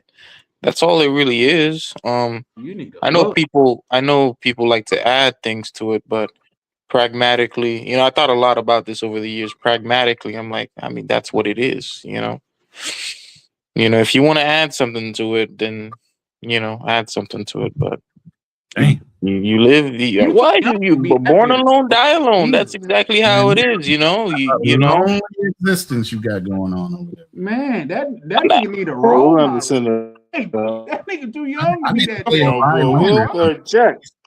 I mean, okay, when you look at a cow, do you look at this cow and think, oh, shit, what do you think this cow was thinking is the purpose of life? You hand your life to a cow? Really? Right. No, that's not what I'm saying. A cow doesn't have, as far as we know, a cow doesn't have consciousness, but it's like if we think of ourselves like animals too, conscious beings as well. I'm like, well, you live, you do what you can. You don't try to like do anything that's gonna make other people's lives terrible, and you live out your life and then you die. Don't live in excess, and don't do anything too crazy, but do what you can to enrich your life, and then you die. That's all there really is to it. My only rebuttal to that, KB, is everybody is somebody. Real quick, Ron, I'm gonna have to disagree with that, but go ahead. Just for supporting us. We appreciate that. Jody goes on to write. She said, "Yes, they have survival techniques that we lack." Yeah, I would agree. Yeah, for sure. America, it gives us this false sense of security. Like I say, and this is a little bit off topic, but if not be for Uncle Sam, there would be a lot more deadbeat moms out there. But I land there. You said shout out to bro, salute to Ronin. Okay, yeah, for sure. So Black Cleaner, you want to chime in on that question that YV so elegantly asked? Well, he already knows my answer. Love, baby. No, sir. But now we seen you, bro. You left screen and came back completely different. You had a costume change on live. First one yet. As I said, travel does change you. But shameless plug on my book. I already put what my purpose is, and that is freedom. You know what I'm saying? First, to get free, okay, to get my family free, to travel, and then self-mastery, which really is Maslow's hierarchy of needs. You know what I'm saying? On this side, all of this, the money, the power, the respect that they always talk about, the closer that you get to, trying to achieve these, I started to realize, as we said before, all you're trying to do is make your security a whole lot more comfortable. But when you try to choose security, you lose both security and freedom. But when you choose freedom, then you gain both freedom and security. So I choose to get on my freedom game, be free, be able to get my family free, travel, and also self-mastery, be able to, get the skills, the tools, the skill set, the tool set, and the mindset to be able to be successful. And then that's it. I mean, that's a whole philosophical. But then what is freedom? Well, here's the thing, because Black Cleaner, he quoted me earlier, and it was almost a misquote. Shout out to Black Cleaner, but I got it from Most Def. He said, "Whoever trade their freedom for peace don't deserve neither." So I'll land that right there. But yeah, I agree with that, and I agree with a lot of what Black Cleaner is saying, because you don't understand how good you have it until you go see people that don't have what you have. But this is what I mean. It's like, is it really freedom though? Or is it the fact that you have more money, so it gives you the illusion of freedom? Are you more free than them? No, see, you're basing it. Hold on. You're basing it on money and being able to spend more, and that's what we're trying. That's the mindset. Hold on. Not to have. The mindset to have is to be a producer, not a consumer. Because when you're a producer and you're able to build, then it doesn't matter. Because every day you're going to be producing. So guess what? When you're able to produce, then the money is just a byproduct of you being a producer. What? No, because the reason I'm saying, okay, It is Hey, it real is a quick, factor of KB, money, right? Like, hey, cause kind of quick, No, it's we not. gotta get to Mr. Peppers as well. nah, Like, The let's go rich, to Peppers. It is because the rich you're doesn't not. work for money. The rich Yeah, don't work for money. They work to get an idea off the ground, because once the idea no, gets off the but ground, the money's gonna come. And that's why most people, when you have an idea and they think that it's going to be successful, they don't say, "Yo, give me the money." They say, "Yo, I want some equity in that." Because they yeah, like, yo, this is gonna be, this is going. Yo, when Tesla came out, the people who was like, yo, I want some equity in Tesla, because they already knew if Tesla takes off, they gonna be rich forever. They grandkids, kids is gonna be rich. So it's not about the money; it's about having a successful idea, and that's what the which mindset that we which need to have. brings money, which allows you to live an elevated lifestyle above the regular people in those poverty-stricken areas, right? Right? You're I on think mute, you Black went man. mute. I can't hear you. You mute Black Cleaner, or is that just me? Can y'all hear Black The Cleaner?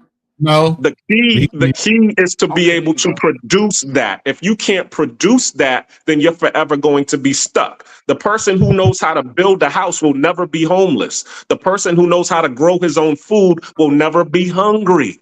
I like That's that. the key. I like that. Yeah, I definitely like that.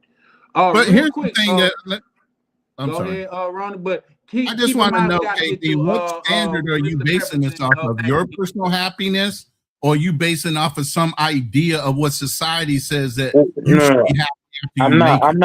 I'm not basing it on personally. I'm just saying that when you talk about things like freedom, and you're gonna turn around and you're gonna say something like, the goal would be freedom. I'm like, when you go to these foreign countries, right, and you say that you feel more free, do the people, are you though?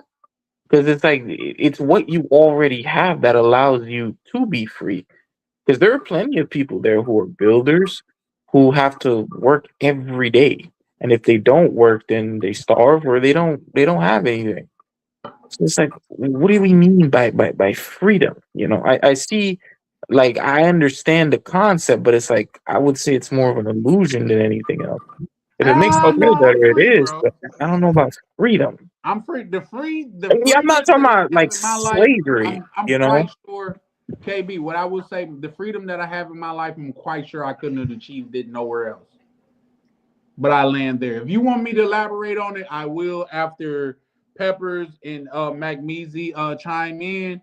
But yeah, I'm definitely free because the life that I got here, especially with my accolades, I probably couldn't achieve anywhere else. And No, I'm we realistic can about move on. That's like a whole branch of philosophy that, but it's fine. it. Okay, well, we'll dive into that. Let's move to Mr. Peppers right fast. Mr. Peppers, what's your thought, brother? Yeah, to kind of add to KB's animal explanation there, I don't know if anything lives more to their purpose in life than animals. They go off of natural instinct, right? Right. They live on their purpose the most, than us humans, I would like to say. They go off of raw instinct. But to go to YV's question, that is a loaded question, man. That's a question that a lot of people have been trying to answer for like years. What's the meaning of life, or in that way. I would have to say, for me, is to live the best quality of life I can live, and I agree. show the next person how to do the same.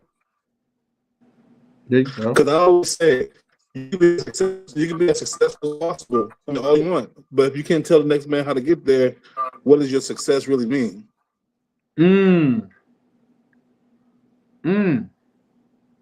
So I'm gonna get up there, but I'm gonna drop that rope down there to pull you up. That's my mindset. Facts. No, that's a fact. Yeah, and with that being in mind, there's a lot of brothers that get up there and they pull the ladder up. They don't want you to be up there with them because they got to look down on you. Oh, there's enough space for all of us, brother. They gotta have that mindset. Right. But like say, y'all know I'm from the South, so I'm big on quotes. But Rick Ross say how you measure success is how many people you bless.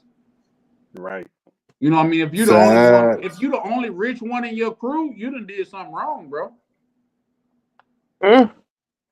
I'm just saying. Real quick, Magnesia, you want to chime in, brother? Man, this is whoever asked this. Who asked the question so I can give proper respect to them? My good brother YV is a great supporter of the channel. Shout out to the good brother YB. The purpose of life for me, or my purpose in life, is to enjoy it. Now that's multi levels. And I got to take it from the perspective of being a husband and a father, right? So we start with the basics. I wake up on clean sheets on a nice firm mattress. I eat good food next to a beautiful wife, next to well-performing kids in school. I breathe some fresh air. Like, that's what I'm talking about. Enjoy every single thing that you can in life in terms of the fresh air.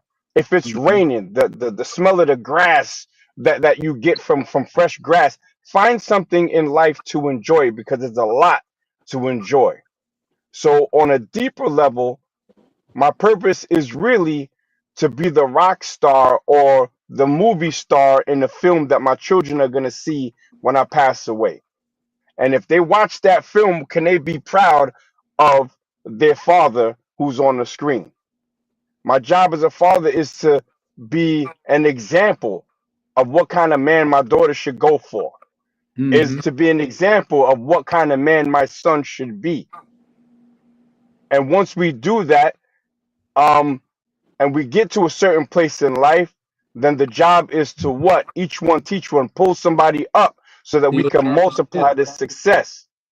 That's why I need, you got to either be someone that's getting helped or that you're putting yourself in a position to help somebody. If you can't share love or share game or none of that, then you're not being as productive as you can. Always be working on something. It's fulfilling, man.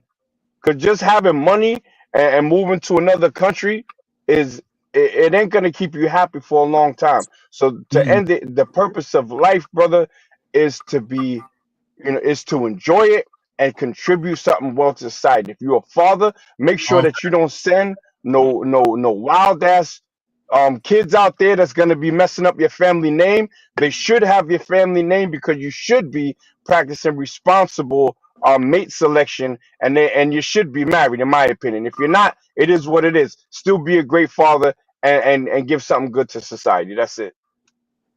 Nah, you cook with that one, good brother. I ain't gonna lie to you. You cook with that one for sure.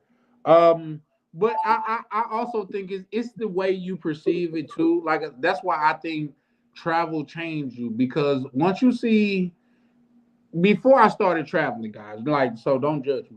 But before I started traveling, when people would complain about their life, I would tell them to get a goldfish, because their goldfish is bigger. Just the biggest they world get is what you create for them. You know what I mean? Like, so some goldfish that be in a little bowl like that, and some goldfish that be in a tank. So their life, no matter how bad yours is always worse than yours, because you got a chance to change yours and they don't. You know what I mean? So no, Magnesia, you was cooking, and the fact of the matter is, like, say, I think your offspring really really exude the life that you put in them. Like, it shows the person that you was, like, the who I am, I want to pass down to my daughter kids, and to their kids. You know what I mean? And a lot of times, like I say, when I go out of the country, I thought we was fucked up here, to be honest, until I went to countries to where my life, to where I thought was messed up. It was in comparison, it was a life of luxury to some of these kids that was out of the country. It's some people to where they're so used to cold showers, a warm shower is uncomfortable to them. I'll say that again, because that probably went over somebody's head. It's some people that's out in the country, they're so used to cold showers to where a warm shower is uncomfortable to them. I know that because I was showing a chick in the DR because she was taking a shower in my Airbnb. I'm showing her how to turn on the hot water. She's like, I don't want no hot water. I was like, well, shit, hot water is this. She's like, I'm a Dominican. We don't take hot showers here, so it's good. I'm cool with what I got going. I'm like, oh shit, okay, yeah. You know what I mean? So, nah, I agree with you, Mac Measy. You said a mouthful with that one, brother. Shout out to you for that. But I think far as I go, like just going back to the title or whatever, I think travel can be a distraction for the wrong person. Would anybody disagree with that? Yeah, I agree. Absolutely. Wholeheartedly. And can I get a no Diddy on that mouthful, please? Where was that? When I said that? You said what I said was a mouthful. I'm like, oh, pause. No Cassie. You know what, Mac needs a shout out to you because I know you from New York, but a lot of times I don't say pause no more, and I tell you why. Because I'm I just grew up messing with down you, bro. I know. south, and if I was around the OGs that allowed me to be in their presence, because a lot of times the OGs don't let the little young heads be around them because they're so sporadic. If I said that, man, they would probably kick me away from around them. Like, bro, we're talking about getting money. You talking about man on man love. This not the circle for you. So if the dude was like, "Oh, I took it and then this business deal pounded it," like you'd be like, "No, if pause, the big none." homie just say, "Oh no, I just went and picked up the 100 P's," and I say pause, he gonna get me away from around him. You feel me? Ugh. So it's different. Like I say, I'm from the South, y'all from the East Coast, and I get it. Lingo is different and stuff like that. I do say pause every now and again because some things is just blatant. But yeah, a lot of times I picture myself talking to the OGs, some of the bros to where that actually helped me get into position. If they was talking and in the middle of them talking, I said pause, and they said, "Why you say pause?" I said, "Oh, that's suspect. You might be this, that, and the third." Like, go about your way, bro. Go about your way. So now I feel you, Magnesia, and a lot of times I say pause, but for the most part I don't, especially when I'm talking about money. But for your sake, when you said that, like say a mouthful for you, I say pause. I appreciate it. It's just a stupid ass joke. You know what I'm saying? It's really just banter. Sure. Well, I grew up around. I was blessed to be around. Like I say, it's only 2 dudes on this earth that I would call my big homies. For real. And when I was 16, 17, and 18, both of them was millionaires. So when I got a chance to be in their presence, I was just a sponge. You know what I mean? Like I just pause, I guess. You know what I mean? I just picked up everything they was putting down. You know what I mean? So there's that. You soaked it right up. There you go. Pause. Yo, y'all crazy. But shout out to y'all though, man. I think these panels and stuff like that is a very good place to come up and share ideas because, like I say, I learned a lot from Ronan. Even the young brother KB, man. I done called KB in the back office, like, listen to this business proposal. What you think about that? Have I not, KB? Yeah. Speaking of, how did we ain't gotta go into it, KB. I can't imagine that ended well. Maybe so. We ain't gotta go into it though, because I'm just saying that's how I reach out to brothers. Like when I go to Panama, man, I'm going out there looking for goddamn it black cleaner. I'll be asking the locals, hey, y'all know where black cleaners stay? That direction? Because I'm in route to them. You know what I mean? So yeah, for sure. But that's my thing. But with that, I land. Can we take some time out to look at Chalupe's purpose? He wrote in the comments his purpose. Yeah, for sure. Somebody was cooking doing that, but I thought it was kind of exactly. Exactly. And I hate that this comment was posted as the homie was cooking because I was dying on mute. Yeah, brother's cooking. I realized I was dying. I'm so happy I was on mute because He was cooking, and I was reading this at the same time. I was like, damn. Well, Hey, go here's ahead. the thing. You know what I was thinking while I was reading that? What's The up? way that the homie give back is the way that he give back. You know what I That's mean? true. Hey, one Colombian at a time, baby. The way he give back, but I'm gonna read it. He said, "My purpose right now is to help a lot of young Colombian ladies in their mid-20s to get through graduate school." There you man, and you doing the Lord's work. Hey, how come no one says I'm doing the Lord's work? Y'all No, know, because you y'all be know wild. how many single moms I helped out. You be wilding, KB. I ain't gonna lie to you. KB be wild. And how many kidneys you stole? You over here like Bill Cosby. He rapes, but he saves. I'm sorry, rapes, but he saves. Takes kidneys, but he helps out the baby mamas. Yeah. Yeah, for sure. But yeah, Hey, man, I mean, you walking uh, around with 2 kidneys, homie, that's brother, kind of man. greedy. You should give some of that to the less fortunate without kidneys. You know what I'm saying? That's crazy. Yeah, I get it. Like, say, yeah, you can survive with 1 kidney. So you out there helping people by stealing kidneys. So shout out to you. See, yeah, I ain't even see that. I had to kind of point that out. You know, I ain't really want to say nothing. You know what I'm saying? Yeah, no, shout out to you. I'm glad you, because the dude that you brung on live when you was on live, what I was thinking, I was like, oh, bro, finna steal his kidney. Nah, he's cool. He's cool. Until you wake up with no kidney. But there's that. Right. Yeah, but he a basket case, you know. But that's what I'm saying, bro. People are just happier in Colombia. Even the drug addicts are happier than the drug addicts over here. You know what I'm saying? It's like a heaven over there for them, sort of. They be having jobs and shit. Meet over there though. Huh? How many drug addicts did you meet over there? I mean, not a lot, but you know, they seem like they having a good time. You know, they living life and stuff. They working and shit, living outside. They getting a haircut off the side of the road. Can't get a haircut off the side of the road here. No, I've never thought like, damn, what I'm missing in my life is getting my hair cut on the side of the road. I never thought that once. I mean, how many drug addicts you seen in America getting their hair cut off the side of the road? Chance of coming back with your kidney. You know, but I'm saying is like, you see, they got services specifically designed for them. You know, they just be sitting on the front porch or something, or on the front somewhere. You know, on the street, hanging out, smoking, drinking. You know, 25-cent, 10-cent beers. They living life.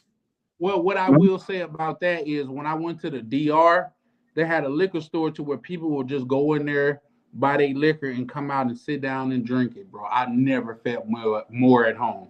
In fact, if I didn't have to get back to the to my Airbnb, I would have just sat out there. Man, you had people that was dressed in like professional attire. You had locals there, like, and people just sitting out there, and it was in the DR, they got loud music playing, and people just out there enjoying themselves. I was like, these people are really enjoying the simple things in life. And I think a lot of times that's what we miss in America. Just stopping to enjoy the simple things in life. But You real know? quick, shout out to You Darnell. just stop, What the hell, you Darnell? smoke a little I crack, call him. you Darnell, know? how you doing, good brother? I'm doing well. Thank you for asking. I was gonna ask what I think he did tell me. I might have forgot, but what's with the what the hell, Darnell? Where did you get that from? I'm just curious. Hey, Darnell, you might say anything. So you just said a couple things. I was like, what the hell? So I just added. You got to keep in mind, I'm from the South, so everybody got a nickname. I grew up with a tank head. I grew up with a bucket head, a gold mouth, little big tiny. Like, we from the South, so everybody get a nickname, bro. No, it's not that. I mean, I'm not offended. I was just curious. That's all. Yeah, you would say some shit to where I'd be like, what the hell? So I have to think about it. But shout out to you, bro. I really appreciate your generosity. I mean, not you being genuine. You know what I mean? Like, you are who you are unapologetically, and that's something that we don't have a lot of these days. What we talking about? What the hell, Darnell? That's the brother that just put up, man. He's a very well-spoken brother, and he got some radical ideas like you do, KB. I mean, they not radical. They just logical. America's just backwards. Yeah, that's And he true. would say the same thing. Watch him agree with you. Go ahead, Darnell. Nah, he ain't wrong. Bro, I mean, America's the only place you can go to war, buy guns at 18, but you pay for some pussy and you going to jail. Bro, come on. yeah, Backwards. he That's has a a hard point. stance to stand on. Pause. Shout out to my brother Magnesia. Yeah. I agree. See, Charlie, now I can't fuck with you because you said that pause stuff. I wasn't even on that, bro. You got to get from around me. But I'm you just know, saying. you know the thing that bothers me most, though, it's not even that a man can go to jail for paying for for pee, but like it's okay for women to sell sex. Yeah. What the? I don't have a problem with that. I'm just saying, like, America. No, I'm with you. I don't have an issue with it either. But why? But why the double standard? That's what I'm saying. My point Why is the double like standard? America is the place where you can have an Apache attack helicopter doing rounds at a NASCAR event, and motherfuckers shooting, flying over with the helicopters and the planes and stuff. But like somebody fucking that's too far. Like you'll have a movie where somebody gets blown up 15 times. Batman rides through somebody with the top of his fucking wheels, smashing his face into the ground. And I mean, we'll let teenagers have that, but like you have one titty and it's AO, adults only. So I'm like, bro, America is backwards like that. We're just too Puritan. I don't understand. Or even the fact that you can, you said you can fight and die for your country, but you got to be 21 to drink. Oh, I wasn't talking about dragon. I was saying like, you can go fight and die immediately or buy a gun and go shoot shit. But, let there be one titty or you buy one piece of pussy and now you going to jail. Like, well, it shouldn't be buying one piece of pussy. Like you can get it better if you buy both. In fact, I hear Costco is selling pussy in a 10-pack. So you should look into that. Shit, I ain't know that. I gotta get myself a membership, But also, too, what you have to understand is this.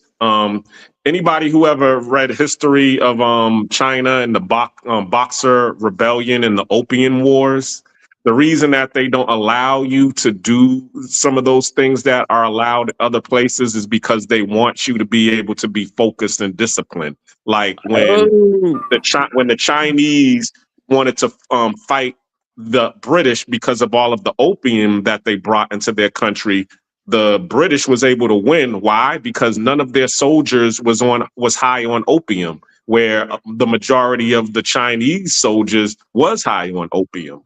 So it's pretty much the same thing. It's like, we don't want you distracted by these females over here. So therefore, we don't want you drunk and intoxicated. That's why they have zero tolerance, for some of these, military installations. Hear me out, Black Lil. Hold on, I gotta respond to that because as far as I know, in America, there's never been any pussy wars.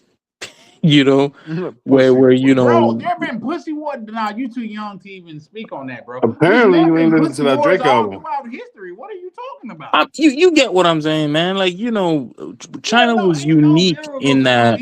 Hold on. Let me explain a little bit because I do.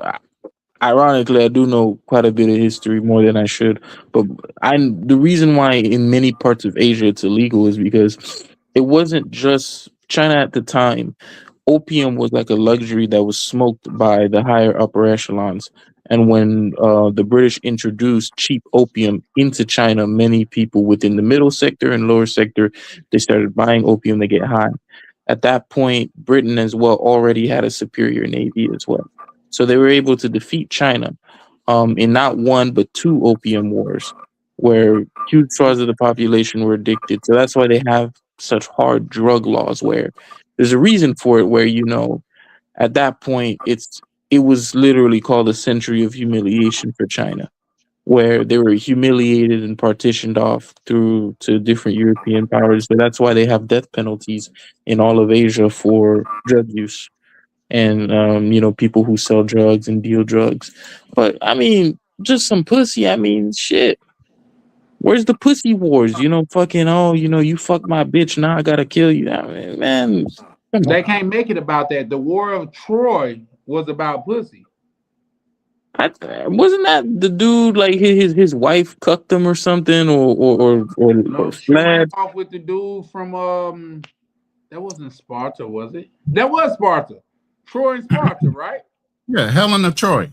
Helen of Troy. Nah, Exactly. I mean, but you see, Charlie, that was some simp shit going on. He had to go fight because you know he couldn't look like a bitch. But That's your inexperience talking, and I'll tell you why. Because it wasn't sim shit. That was more of a pride thing. He came into my house and got my bitch and think he's gonna leave. No, you all could perish. I heard the story too, but I don't even think he really even liked the woman. Like they were arguing all the time. Well, here's the thing. What you got to understand. She was Helen of Troy, and Troy back then was like Alexandria, which is in today's age is like Brazil, which is supposed to have the most beautiful women. And he went there as a king and got the most beautiful woman that he've ever seen.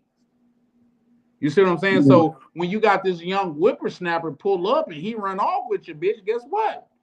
I will goddamn it bloody the sand with all of you, not just because you got my chick, because you did it so disrespectfully. You came in my house and got her. You was a guest in my house and you left with my spouse. I get what you mean. I get what you mean, but that I would think that's more like husband and wife and not just like some hoe. You know, I'm talking about free the hoes. You know, freedom. I'm sorry, bro. I'm like free the hoes, man. Some hoe? Hell yeah, freedom hoes, man. You know, let them hoes live. The hoes are free, man. Like it's the Johns. Motherfucker, I want them free nigga. I'm just saying. I'm just saying. You say free Free like free like Brazil, free like Colombia. You know what I'm saying? For sure. On that note, I'm about to drop down. I'm gonna be in the chat though. Good night. All right, bro. We know you tired. Shut up, Technically, they're already free. Black Cleaner dropped down already. Black Cleaner, you there? Because I wanted to ask him what her sister looked like. Because she looked like she was stacked nice. My girl was thicker than a bowl of grit. Was she thick as a mug? Hey, here's the thing. If you guys really ideal meal, that's when you could really check a chick status, because that's when I really fell in love with Mary J. Blige. When she was in that video with a white beater on and some goddamn sweatpants, I said, oh, she really bad. Super thick. I didn't know Mary J. Blige was bad like that. But when I seen her in those sweatpants and that white beater, I said, oh, no, she really bad. It wasn't just makeup. She bad. You gotta remember back in the 90s, it was all about women wearing bigger and baggy clothes. You know what I mean? You see what I'm saying? Yep. Yeah. Right. Back in the day, they had the big baggy clothes, so you couldn't see a form on them. You couldn't see nothing, Marvel. Gray sweatpants and that white beater. I was like, okay, yeah, I see what KC from KC and JoJo was talking about then. Yeah, I see what he was beating on. Yeah. Double entendre. Type shit. You feel me? And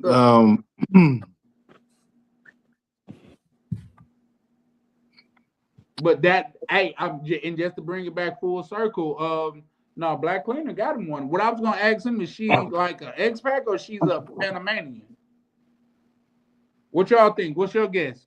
I'm hoping a Panamanian. I'm hoping too. I got all my Panamanian. I hope he ain't cherry picking Americans. I hope he is going after the locals.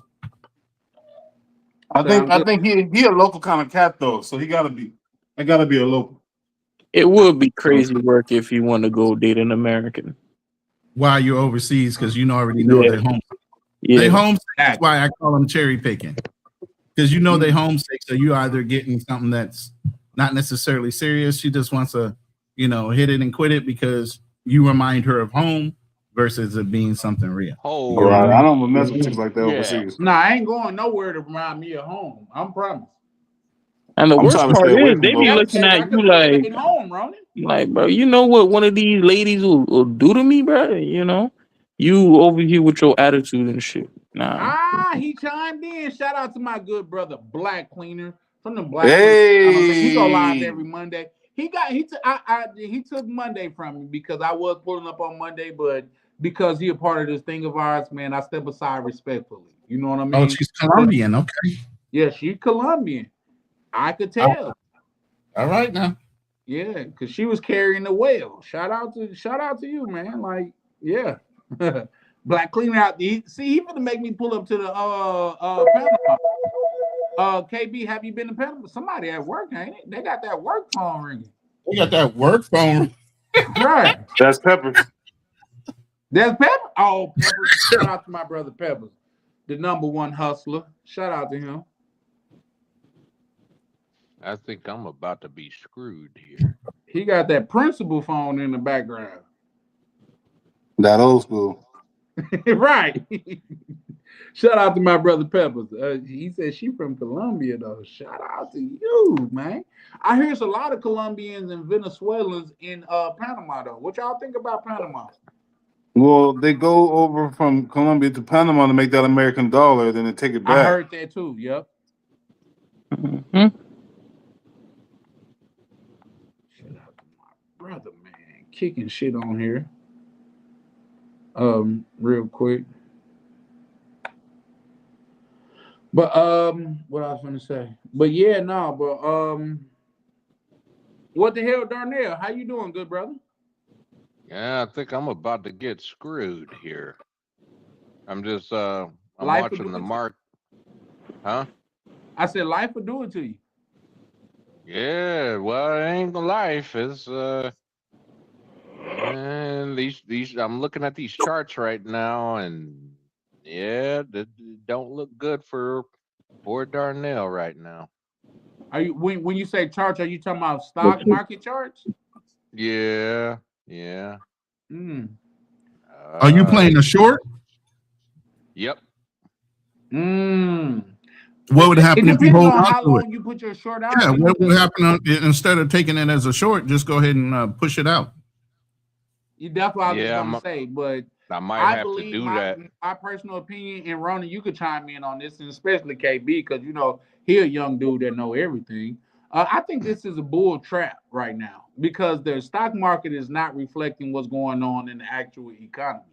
What's you guys' thoughts on that? I mean, I'm with you on that. That's why I took the short. Because I don't think the actual information is reflecting the economy. But I ain't gonna lie, man. I'm looking at this SOX index, and I have the feeling tomorrow morning I think I'm gonna get wiped out. So you bought a put then, good brother, huh? Well, no, I'm not trading options. I shorted the SOX index.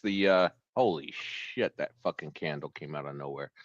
I shorted the semiconductor. The Philly Semiconductor Index. I shorted it. I was doing pretty good. I did get out. I did close some of it, but not all of it, and the rest of it. What the hell, Darnell? You got greedy then, huh? I'm confused. Why exactly did you do this short? For semiconductors? He got greedy. Why? Well, I mean, look at Charlie. Is this your show today? Can you pull up the chart of the pull up the chart of SOX. It's the Philly Semiconductor, and pull up the daily. Matter of fact, daily and the weekly chart. Listen, just because I'm working on my phone and my computer, if you can share your screen, if you pull it up, you don't have to put up your personal information. What the hell, Darnell? But if you could pull it up, I could just share the screen because my computer is moving extremely slow, and if I put another tab on it, you might have my shit blow up, bro. All right, give me one. All right, yeah, Take your time. I'll do it right what the hell, Darnell? You good, brother? You at home? Yeah, hold on a second. Let's see. All right, y'all see that?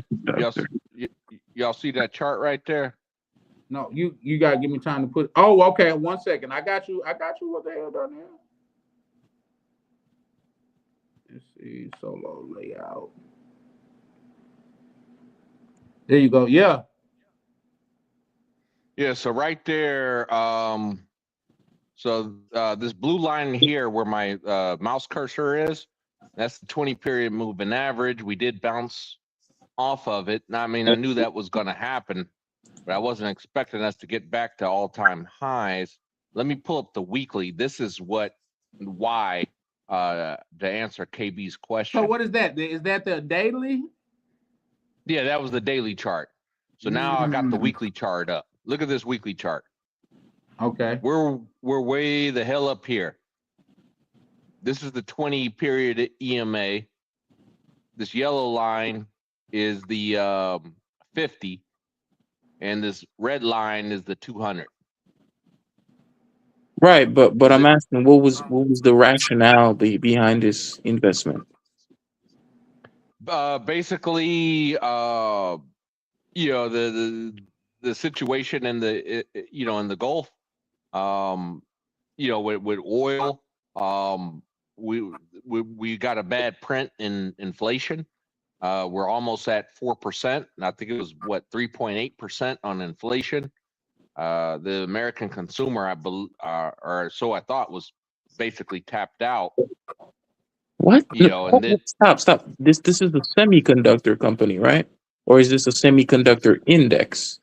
no, this is a semiconductor index. This is the ETF. This is the Right. iShares What is it semiconductor comprised index. of? Right. Are we talking stocks such as Nvidia, Micron, and like that? Yeah, pretty Why? much. Why I mean, would you? You look probably at would have this been chart. better just putting your bread on the Nvidia. Right, and Yeah, I'm like, part of me, I'm like, why would you invest? There's currently widespread shortages That's a right fact. now. Like, if I wanted to buy a RAM or other computer parts right now, they would be triple the price, and that's if I can find them. Yeah, but you got to assume that if the company can deliver. Right now, but they're having shortages because they're selling out. There's too much demand. And with that yeah, being said, they're forcing other companies to make their own chips. Like I'm pretty sure Apple is into the game of making their own chips nowadays. At least they've been working on it. Yeah, because yeah. Apple's a bit different, but they've been doing it even before that. But at least newly, like even Microsoft itself, not Microsoft. Yeah, Microsoft. Yeah, They don't but even supply their own chips to their own people because it's just too expensive. KB, Samsung too. take a look at this chart. Take a look. You see Oh that? Lord. Yeah. Look But at you're this. not you're not getting it. Like you're not getting it. I'm not, the point isn't the chart. The point is that the investment doesn't make sense fundamentally. Well, I mean, I ain't gonna lie. I took Well, my shot. it was a short. So what you're, was your rationale what the chart was doing? That was, Yeah, I was gonna I mean, ask. Did you was that an emotional investment, or was you like going off of data?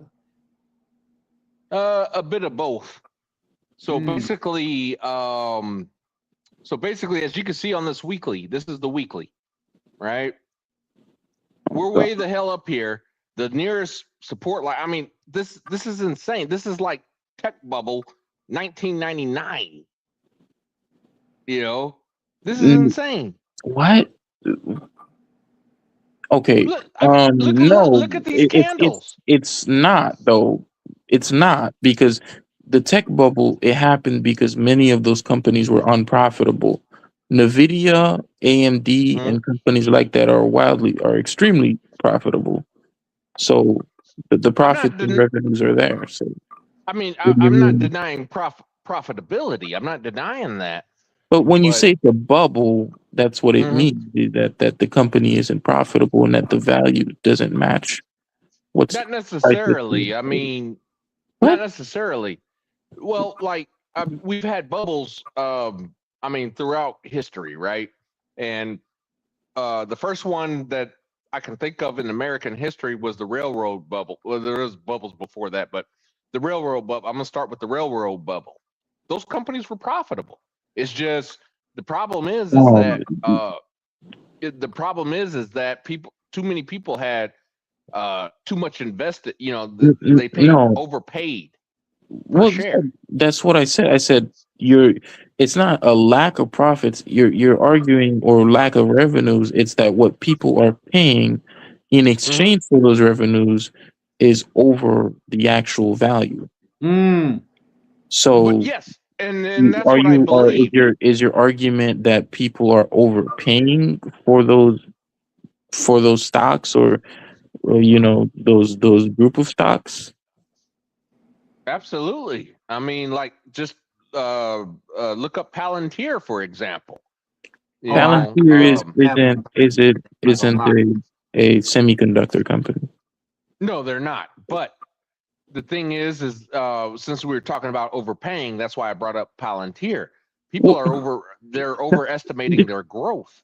Fine. It's insane. I know, but Palantir is something different. That's a different, thing. I'm saying, like, in terms of you investing into that ETF index, the implicit argument that you were making by shorting it is you're essentially saying that this basket, these assets like Nvidia, AMD, Micron, the market is essentially overvaluing them. And I think that they're worth significantly less than what they're paying for right now. Right? Is that what you were saying? Agree.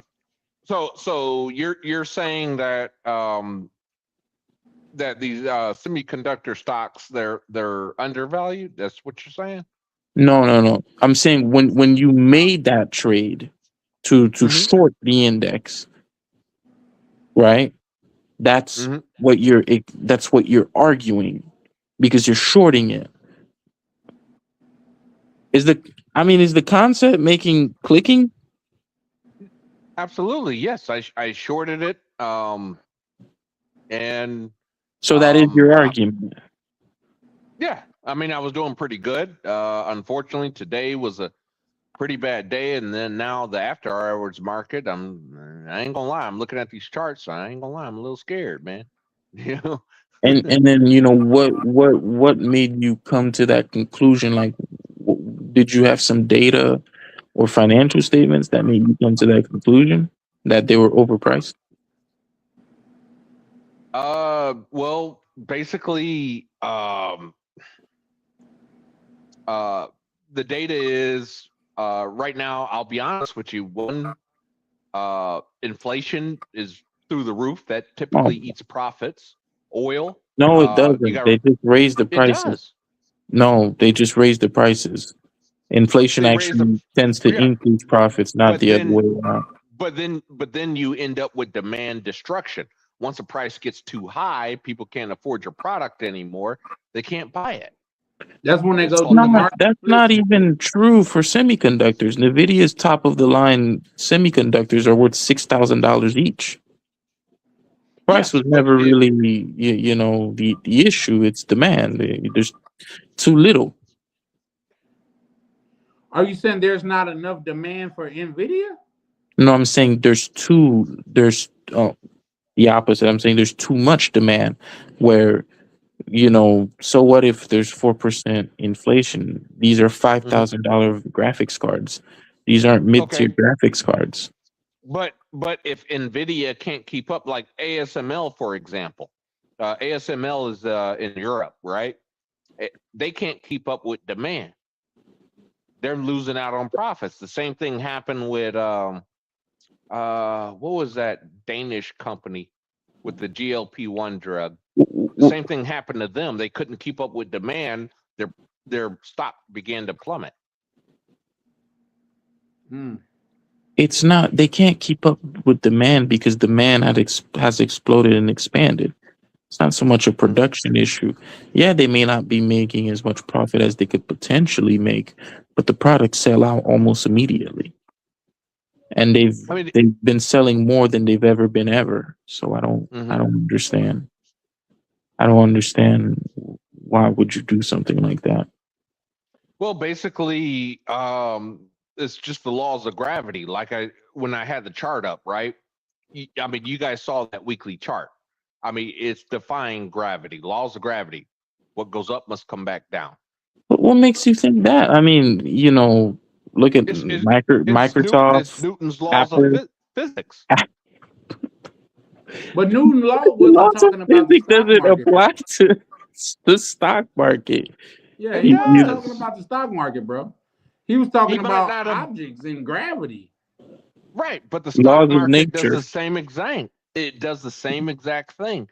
Basically, it always gravitates to Berkshire it. Hathaway hasn't went down yet, though. Actually, it is going down. It has been going down. I mean, after recently. 55 years, after Yeah. 55 years, were you gonna short Berkshire Hathaway and hold on to that for 55 years while you go bankrupt?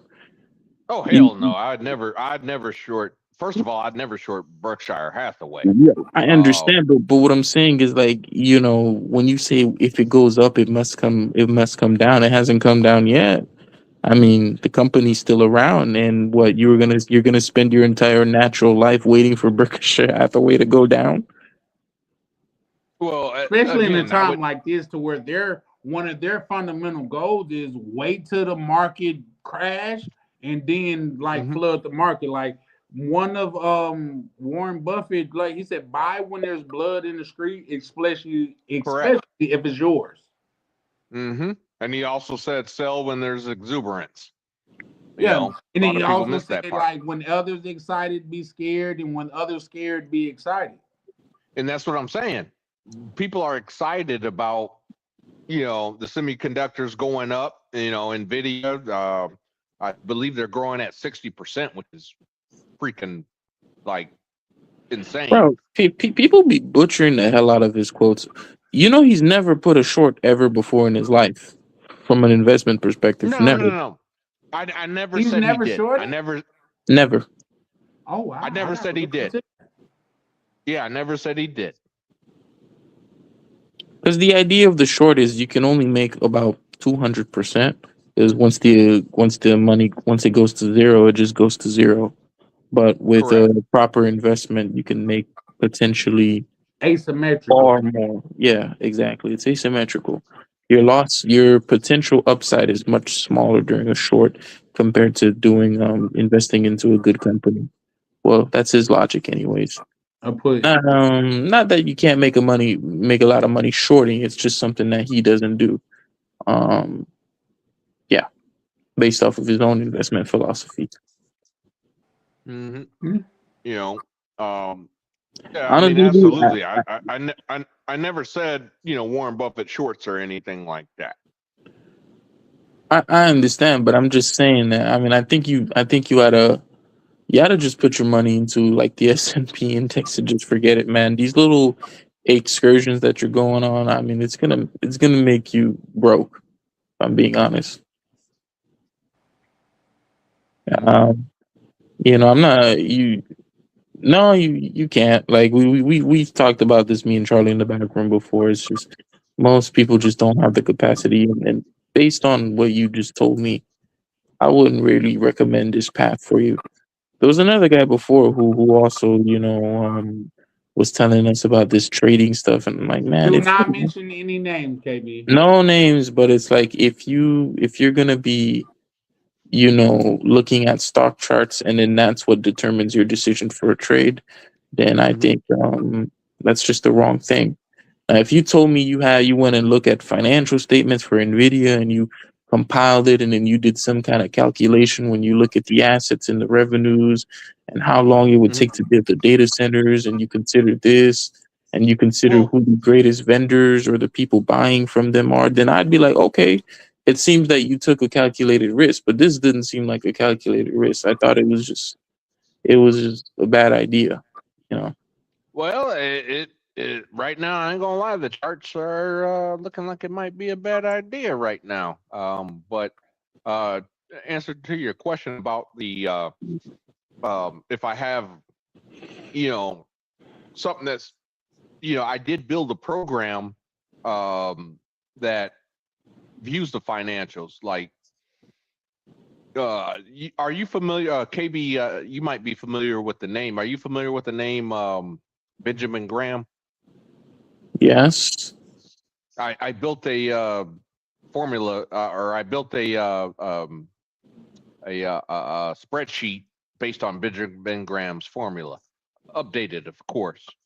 You remember he wrote his work way back when in 1962, updated it in 1974. Well, did you read the part about margin of safety? Yep, I sure did. Seems you forgot about it. Not necessarily, you know. I didn't forget. I'm not gonna lie. I did kind of double down. I did, you know, escape a little bit of my risk. So it's not like I'm gonna get called out. I don't think I'm gonna get called out.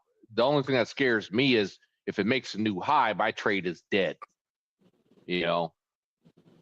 That's the only thing that scares me. But you see, that's kind of that's Go why to your that's back end though, right? that's why I recommended that you not do this with your money, because you know if this is a trade that you were seriously considering and you had the capacity to do, one of the questions I would ask you is who is the largest vendors for these computer manufacturers? Who are the largest vendors currently? Who are the largest vendors for these computer manufacturers? Yeah, for this semiconductor, for this basket of semiconductor, this index product. Yes. Probably Uncle Sam. What? No, it's not. It's actually Okay. I'm AI wrong. companies like Claude, GPT, and things like that. Second, I would ask you, okay, you know, how long does it take to manufacture one of these chips, one of these semiconductors that are used for these purposes? How long would it theoretically take? I don't know. How long would it take in order to construct new manufacturing bases? Plants. Yeah, You're to looking at you're looking at 5 to 10 years. It's probably longer than that. You know, I would then ask you, okay, Yeah. how much would it cost to actually build these new centers to manufacture these new semiconductors? Roughly the 5 to 10 year mark. No, To be like honest with how you, much? it doesn't. Like money. It doesn't. Oh, how much money? That I don't know. I couldn't tell you. And then I would ask, I mean, what makes you think demand will be stable or will not be stable? Of their largest vendors, do you see them being able to last X amount of years? Or, you know, what makes you? It becomes a timing issue too, because it's like, you know, if you have a certain amount of time with your trade, so how long do you think that, you know, demand will continue to be high for those chipsets? Well, that's the thing is I don't think demand is going to be higher much longer. Why do you think that? Because, well, one, like I said, the inflation print for one. Well, I let's think the move inflation consumer. off. Inflation, I think, is a bit of a non-factor in here. Let's just move that to the side. No, it's a big It's factor. It's a no, big factor. it's not, because when you're selling $5,000 chips, it's not like these companies are buying in bulk. They're not just buying. We're not selling to gamers or individual consumers. These are the biggest vendors are corporate And clients. these cars, like Tesla, use those chips, right?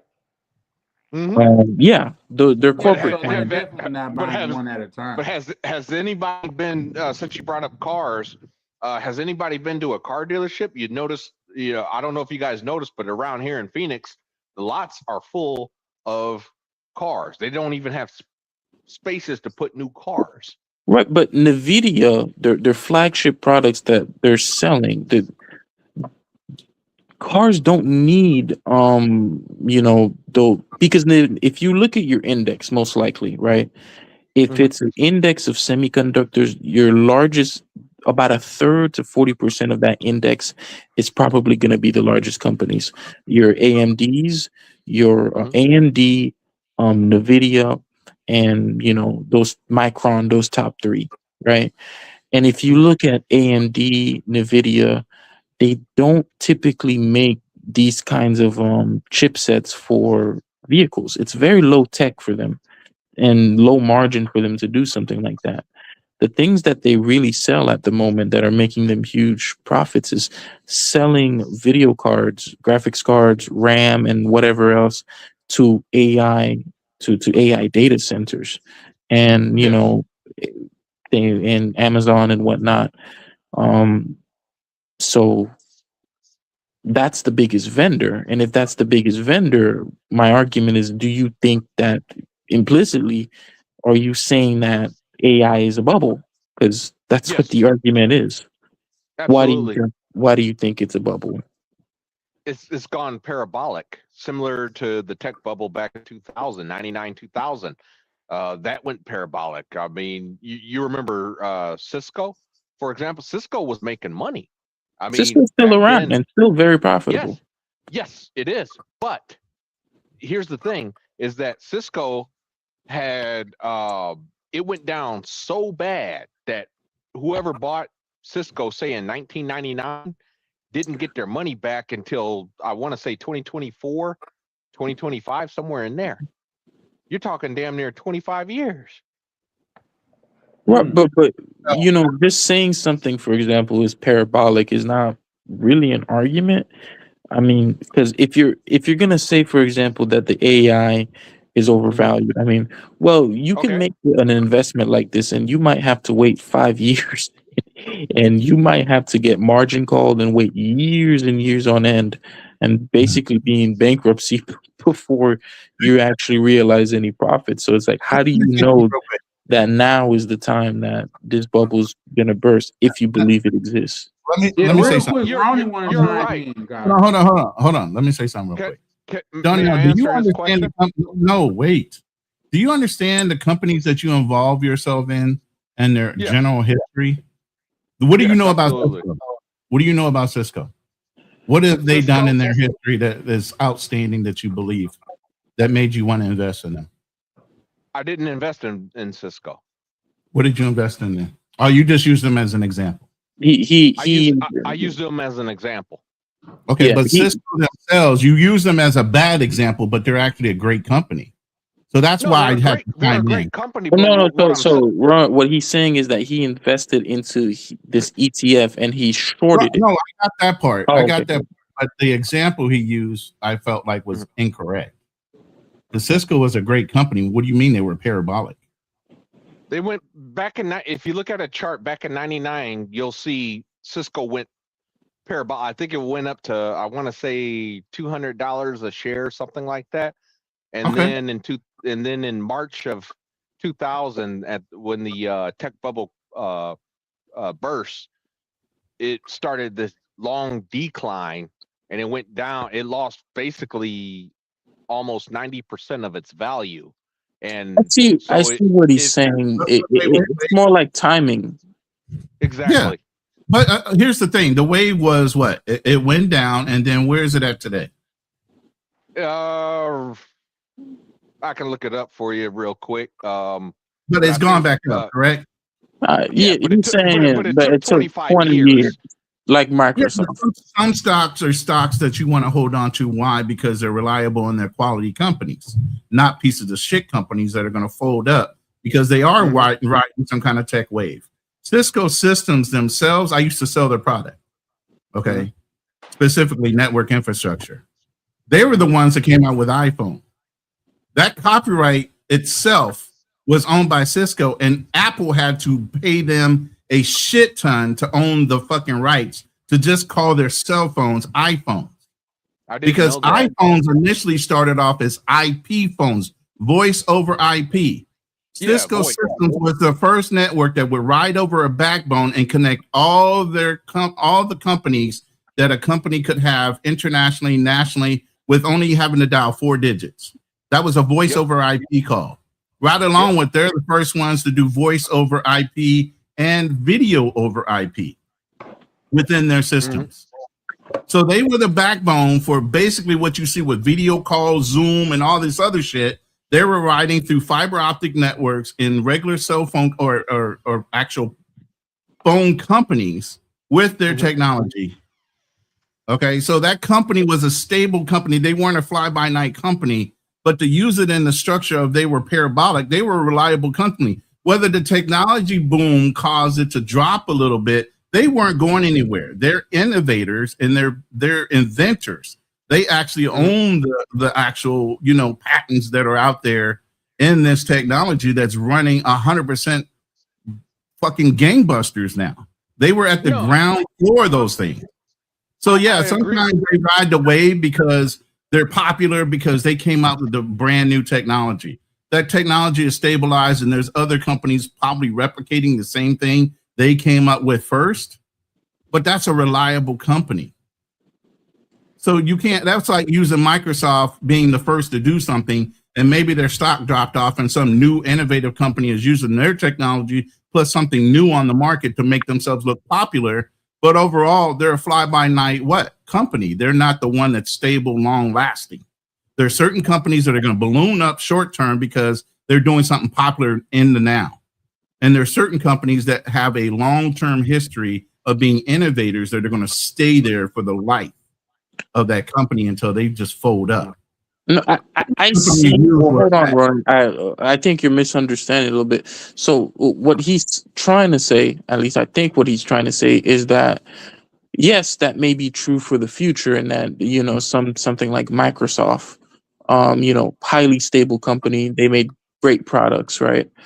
But it could be that right now they're overvalued, and he could stand to make a ton of money and a huge profit while they're overvalued right now.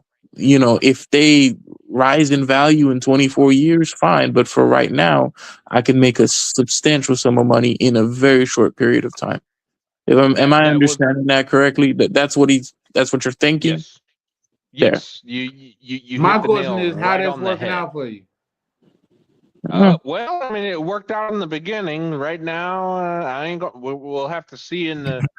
Hold on a second. Let me pull up the chart. I'll tell you. You know what We'll else have worked to- out in the beginning? Marriages. That's true too.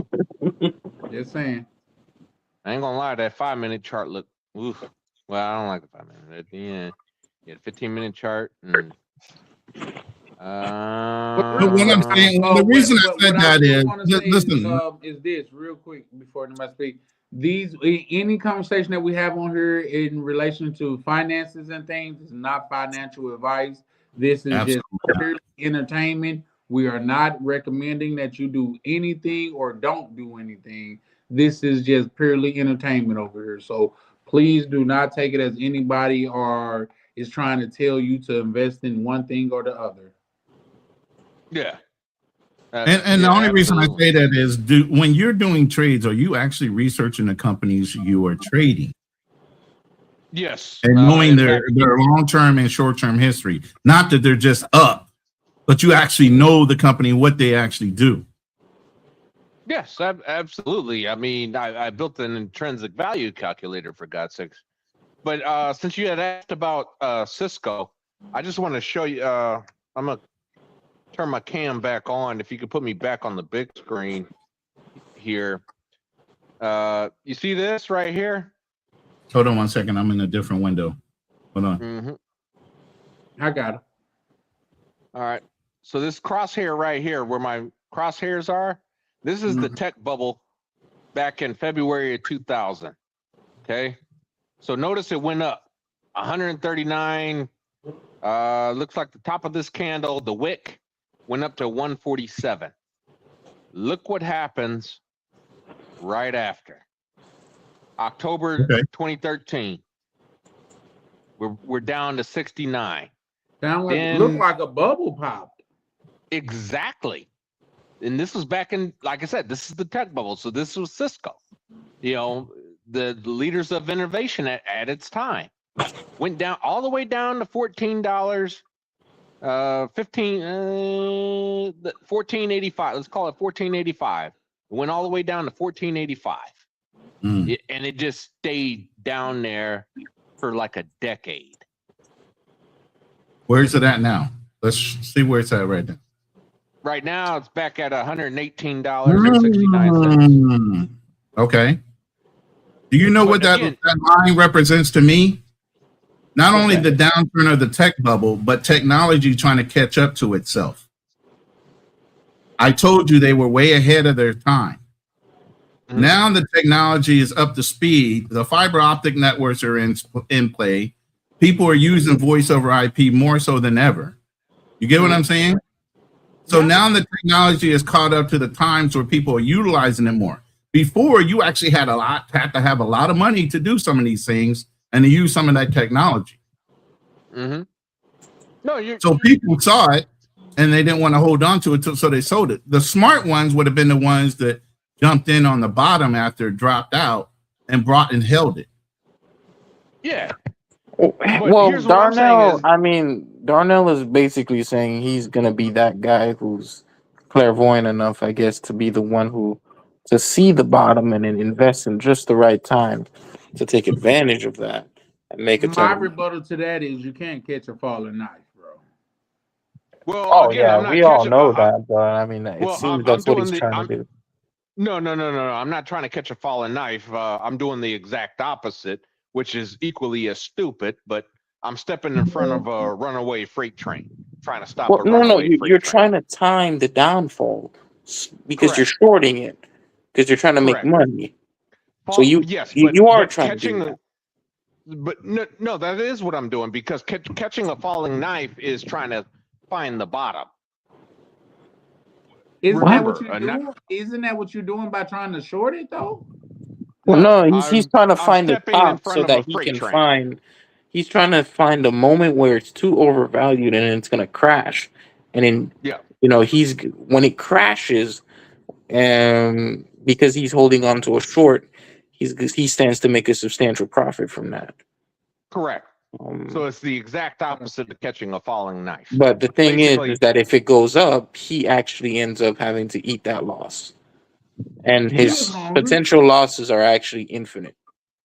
Yeah, and I ain't gonna lie, I'm scared shitless. This is a bad idea. That's what happened when you roll the dice, right, sir? Yep. But hey, that's capitalism, right?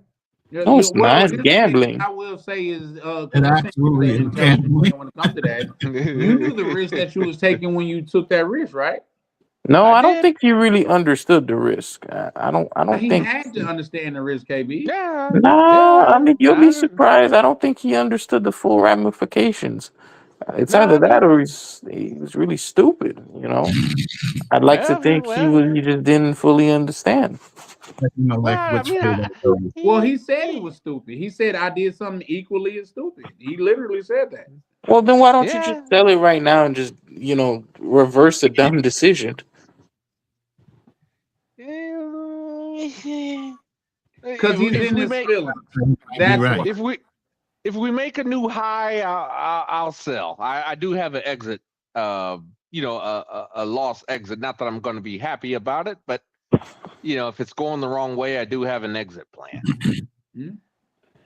Now you see what I'm talking about, if- Charlie? if When they was a say flip, I 80% of wouldn't people who be, trade never make mad any that money. store is closed. It's actually more than that. It's 98% lose their money. Only 2% are actually successful. So you are very you're 2% out of the 100 then. Well, I didn't say that. I'm trying to be that 2%. How's that working out for you?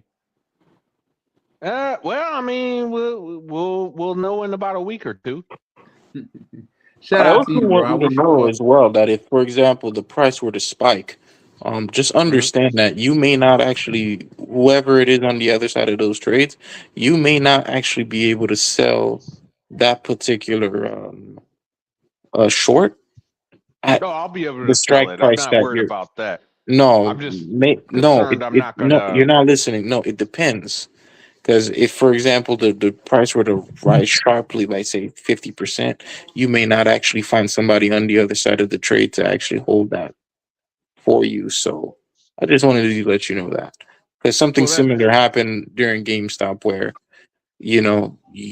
during that time, people were not actually able to buy But any that shares. was some bullshit and that was a faux pas. I would argue against that shit ever happening again, especially with Robinhood. I don't think it was a faux pas. It was they have something called a market maker that actually matches you to buyers and sellers. And at that time, there were no sellers. So if you're in the market where there's no sellers and everybody's holding on, then it is what it is. Well, Because you here's have the to thing though, understand, when like, we're talking about GameStop, a lot of yeah, people wanted to sell, and so wouldn't that be there was no buyers because a lot of people wanted to sell and they couldn't. um, no, I think you could sell, you couldn't buy, if I remember correctly. Well, I thought when the stock was dumping, a lot of people tried to sell, and Robinhood specifically wouldn't let them sell it. Well, same issue as that, because you have institutions which buy those stocks and they don't trade them or they don't keep them available for trading, and those are locked. And then you have actual people who are buying and trading at any given point. And the market maker Citadel, who sits in between, they're basically looking and saying, okay, this person, he wants to be matched for $22. You're willing to sell for 22.1. We'll match you because you're the closest value, and they'll trade that stock for you, right? Within their computer systems. But if there's retail investors who are all trying to sell at once or all trying to buy at once, there may not be enough volume for you to find a buyer or a seller at that point, depending on where you are. Institutions are different because they have banks that might be willing to buy it or sell it off of them, or they can just make phone calls to other institutions to trade them away discreetly. Or they might have their own private systems where with other institutions and they can actually trade from their computers. So yeah. Yeah. Real quick, guys, we finna have to go ahead and wrap this up as well too, because I gotta get ready to take my dog out, and like I say, the viewership is also dropped too. So, which I generally don't care about, but I do have to take my dog out. Let me read this by was Low Key Lux. He said Darnell talk as if he has a multi-million-dollar portfolio. I'd be interested to see just how much money some of these people really manage in their accounts. Guess that's fair. Well, I mean, I don't have multi-millions. I never, misrepresented myself. No, saying you I have. Can vouch for that. Yeah. So. But yeah. Train wreck waiting to happen. Yeah, and here's the thing: if you're gonna put your money up just off of sheer feeling and stuff like that, you'll be better off going to the casino, in my opinion. No, I mean you're absolutely right. You don't, but again, I use charts, which are technicals. Some those of these aren't technicals. Those are just charts, man. They're technicals. Those are just they're just plotted stuff. All they're really showing, all they're showing you is the buy and sell. That's all they're showing you at that point. Well, how much are people willing to buy or sell for? History don't repeat itself all the time, especially when it comes to the stock market, but it definitely rhymes. I mean, well, actually, it does always repeat itself. I mean, granted, we I brought up the tech bubble, but let's discuss bubbles even before that. Before that, you had the radio bubble of during the 20s. RCA was the stock that just wouldn't stop going up. And in all those markets, you have major winners and you have major losers. You have people that get to the market too late and they just want to ride it up, but it's already at its high, so they just ride it down. Yep, exactly. And that's my point. Like I said, I think a lot of people they've been mispricing risk. I know KB doesn't like the fact that I bring up the inflation. But that is a factor. We do have the the oil price going on, and what I believe is about to happen is demand destruction. What? Demand destruction. Basically, the prices of things go up so much that no one can afford it, and then you have a deflationary cycle. deflationary cycle. That's a deflationary cycle will never happen. Never, never, never. It's happened already. I mean, during that was the Roaring '20s.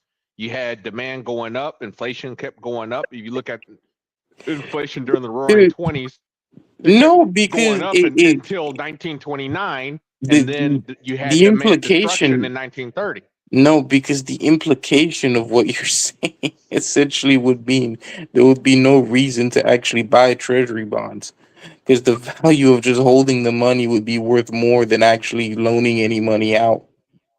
No, that's not the case. In fact, if you bought No, treasury bonds, it would be. It would be. No. Why would you, in a deflationary environment, why would you loan money out?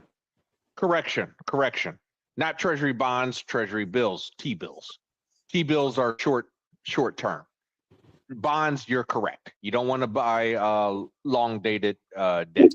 T-bills too. If I know there's going to be 2% deflation, why would I loan money out to the government or to anyone? If I just keep my money in the bank, it'll actually be worth more than going out and spending or investing. No, because T-bills, first of all, T-bills actually, a lot of people don't know this, but T-bills don't actually pay interest. You know, what the government does is when they float a T-bill out there, they actually sell it at a discount, you know, which is its yield. I actually have a few T-bills. I have about $85,000 in T-bills.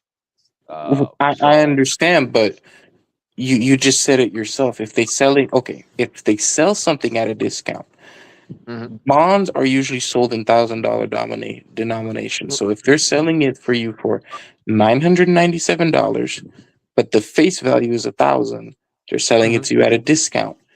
But implicitly, that is the interest rate. They're giving you $3 on every the yield. It's called the yield. T-bills don't have an interest rate. Or no, that's not the yield. Is something different. The yield is something.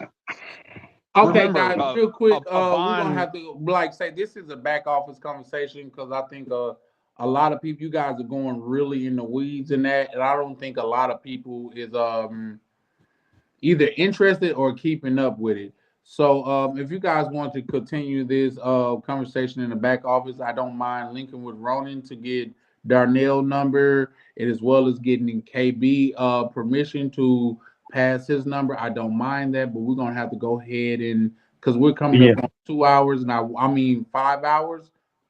Well, I say 2, but we're coming up on 5 hours, and I was really trying to get out of here around 4. Even though I find this conversation very intriguing, it's not what I want. It's what the channel actually show results on. Yeah, I mean, because Darnell really talking crazy out here.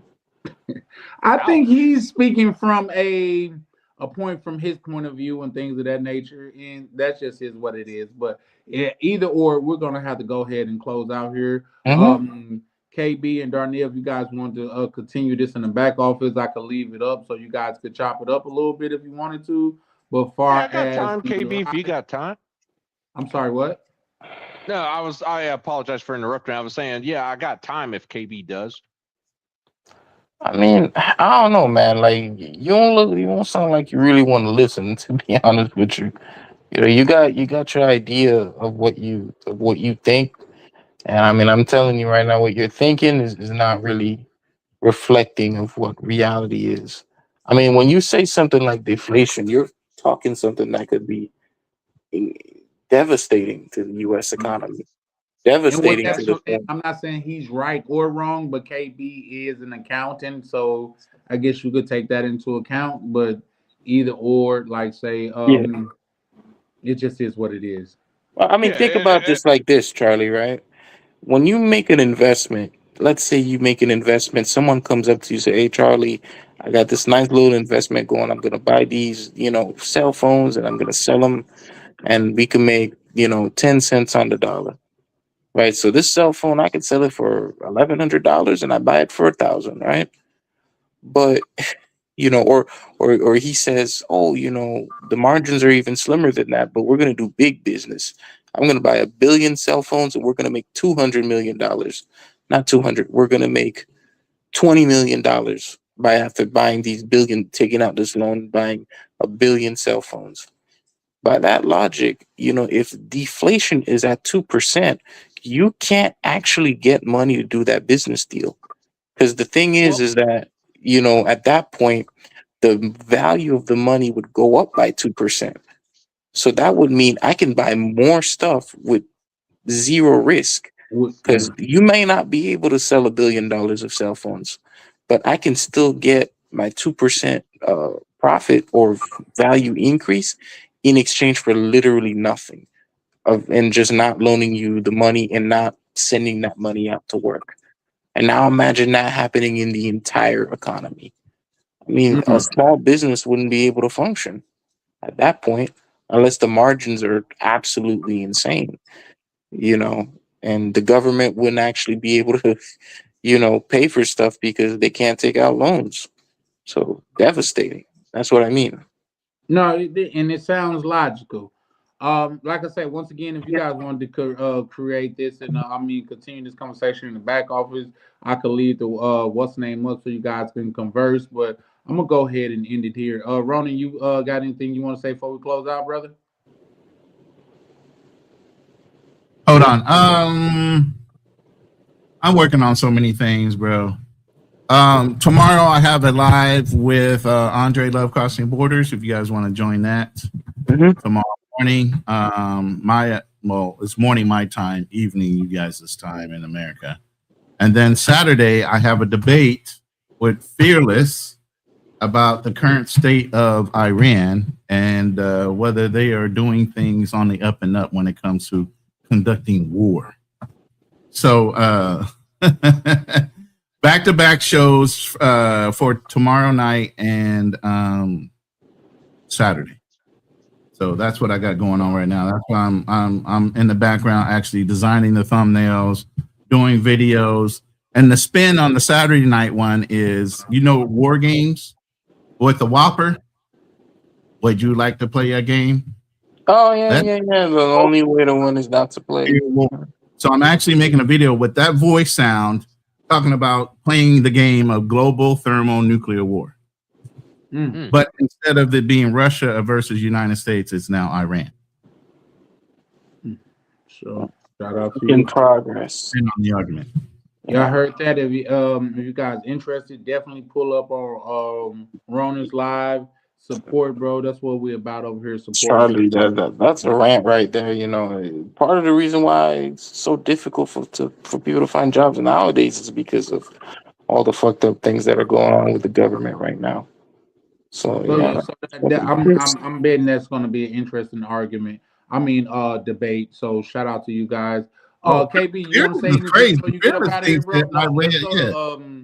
KB, he Haitian, and I got Haitian in my blood too, so he might have a long, drawn out story from when he was 4 years old. But Darnell, you want to chime in and have any parting words, my good brother? Charlie Chan. First of all, thank you for having me. Always a pleasure. KB, like I said, hey, I'm willing to stay on after, if you are. I'd love to discuss this with you further, and I could show you some stuff that I've been working on behind the scenes, off the air. Keep in mind everything is a little bit buggy, but I can show you. I'm not just sitting here, throwing darts at a board and picking stuff here. You know what I mean? I have been working like on it things. a little bit, but I digress. I didn't think you were literally throwing the darts. I thought the he was doing a DIY get rich quick. He's doing a DIY get rich quick scheme. Type shit, yeah. What I was saying about Darnell, I think he's a good brother. You know what I mean? And he definitely speak from a genuine place. So I would actually stick around and listen because I think you guys was throwing some high level conversations around. But far as the panel and stuff like that, we're gonna have to go ahead and close out. So yes, I'm sorry to interrupt you, Charlie. I want to apologize if when we started talking about this, your viewership started dropping out. I do Yes, sir. apologize for that. No, you don't have to apologize. It's just that a lot of people just now. I'm into finances and things of that nature, and I actually like am intrigued by it, but at the same time, I'm a man of the people. Like say, this is like shout out to who is it? The Rock. This is the people's channel. So what they want, I try my best to provide. But with that being said, if you guys want to converse in the back office, I'm willing to stick around and listen. I have not as much value to add as you or KB, but I'm definitely stick around. I'm definitely willing to stick around and listen. I mean, I guess I'll stick around a little bit then. Okay. So with that being said, we're gonna go ahead and close out here. Here's Charlie Chan, the Charlie Chan TV, man. Appreciate each and every one of you guys pulling up, and if you're still around, man, you one of them ones that I really appreciate. So man, shout out to y'all and everybody and things of that nature. Don't forget to go rock with Ronan on his channel, man. Like say, what we say down south, and hope he don't take this wrong, but he an old wise goat, man. So he got a lot to add to situations and stuff like that. And not only that, he got a lot of experience too. So over here at Charlie Chan TV, we definitely rock with Ronan travelers and things of that nature. So yeah, man, if you want to lock in, shout out to Ronan. Shout out to everybody on the panel and rock with both Ronans. Ronan the traveler, my twin, my cousin. Now and Ronan Travelers. And Ronan Travelers. You rock with both, and that's good. 100%. 100%. Because you done pulled up and you're so genuine. Like I say, it's only right for me to reciprocate the love. But big homie Ronan, the Wonderland Traveler, like say, he's one of the guys that I try to emulate as far as this YouTube thing and being so transparent and so about this thing of ours to where I just hope I'm doing bro a good justice and things of that nature, because I say I come in up under him, like even with my good bro Ryan, Vacation Time with Ryan, I met him over there. So shout out to Ronan, the Wandering Traveler, as well as shout out to the big homie that always pull up over here and show love, Ronan Travelers, man. So y'all have a good one. This is Charlie Chan with Charlie Chan TV, and we are over and out. Ladies and gentlemen, fighting out the travel corner, the undisputed global contender, TV. Yeah. Bell ring, ding. Charlie Chan, Charlie Chan, Charlie Chan. Step in the ring, yeah, he the man. Passport stand, I watch him land. Heavyweight moves, world in his hands. Charlie Chan, Charlie Chan, Charlie Chan. Gloves laced tight, camera in hand. Every city turn to a fan. Main event, every time he land. Walk in the ring like Rio Carnival. Brazil nights, feel unstoppable. Boca Chica sand, tactical. Blue mall drip, fashionable. Moxie vibes, traveler excellence. Yacht life, waves that presence. Design of breakfast, elegance.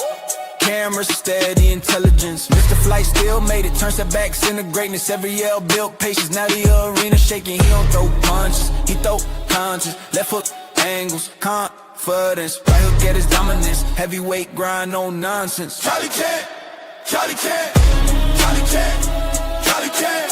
Step in the rain, yeah, he the man.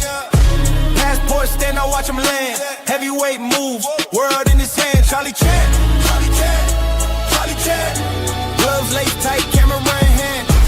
Every city turn to a fan. Main event, every time he land. Carnival lights, championship. Brazilian nights, ownership. Ocean waves, that motion grip. Camera lock, no focus slip. Every vlog like title defense. Every upload makes silence tense. Algorithm can't stop the champ. We move global, no fence. Polo, fresh, clean, fit. Breakfast, views, lead, mix. Sand rounds, 3-minute clips. Every trip hit peak, metrics. He ain't loud, but the moves speak. From Island Heat to city streets. From turbulence to front row seats. Now the whole crowd on their feet. They doubted the vision. He tightened the gloves. They questioned the grind. He rose above. Now the lights flash bright. Every city prime time. Every vlog prime time. Yeah, prime time. Charlie Chan, Charlie Chan, Charlie Chan. Ain't no event across the land. Yeah, from beachside sand to the stand. Heavyweight with the camera in hand. Charlie Chan, Charlie Chan, Charlie Chan. Bell ring loud, he don't stand. World tour written in the plan. Undisputed, Travel Chan.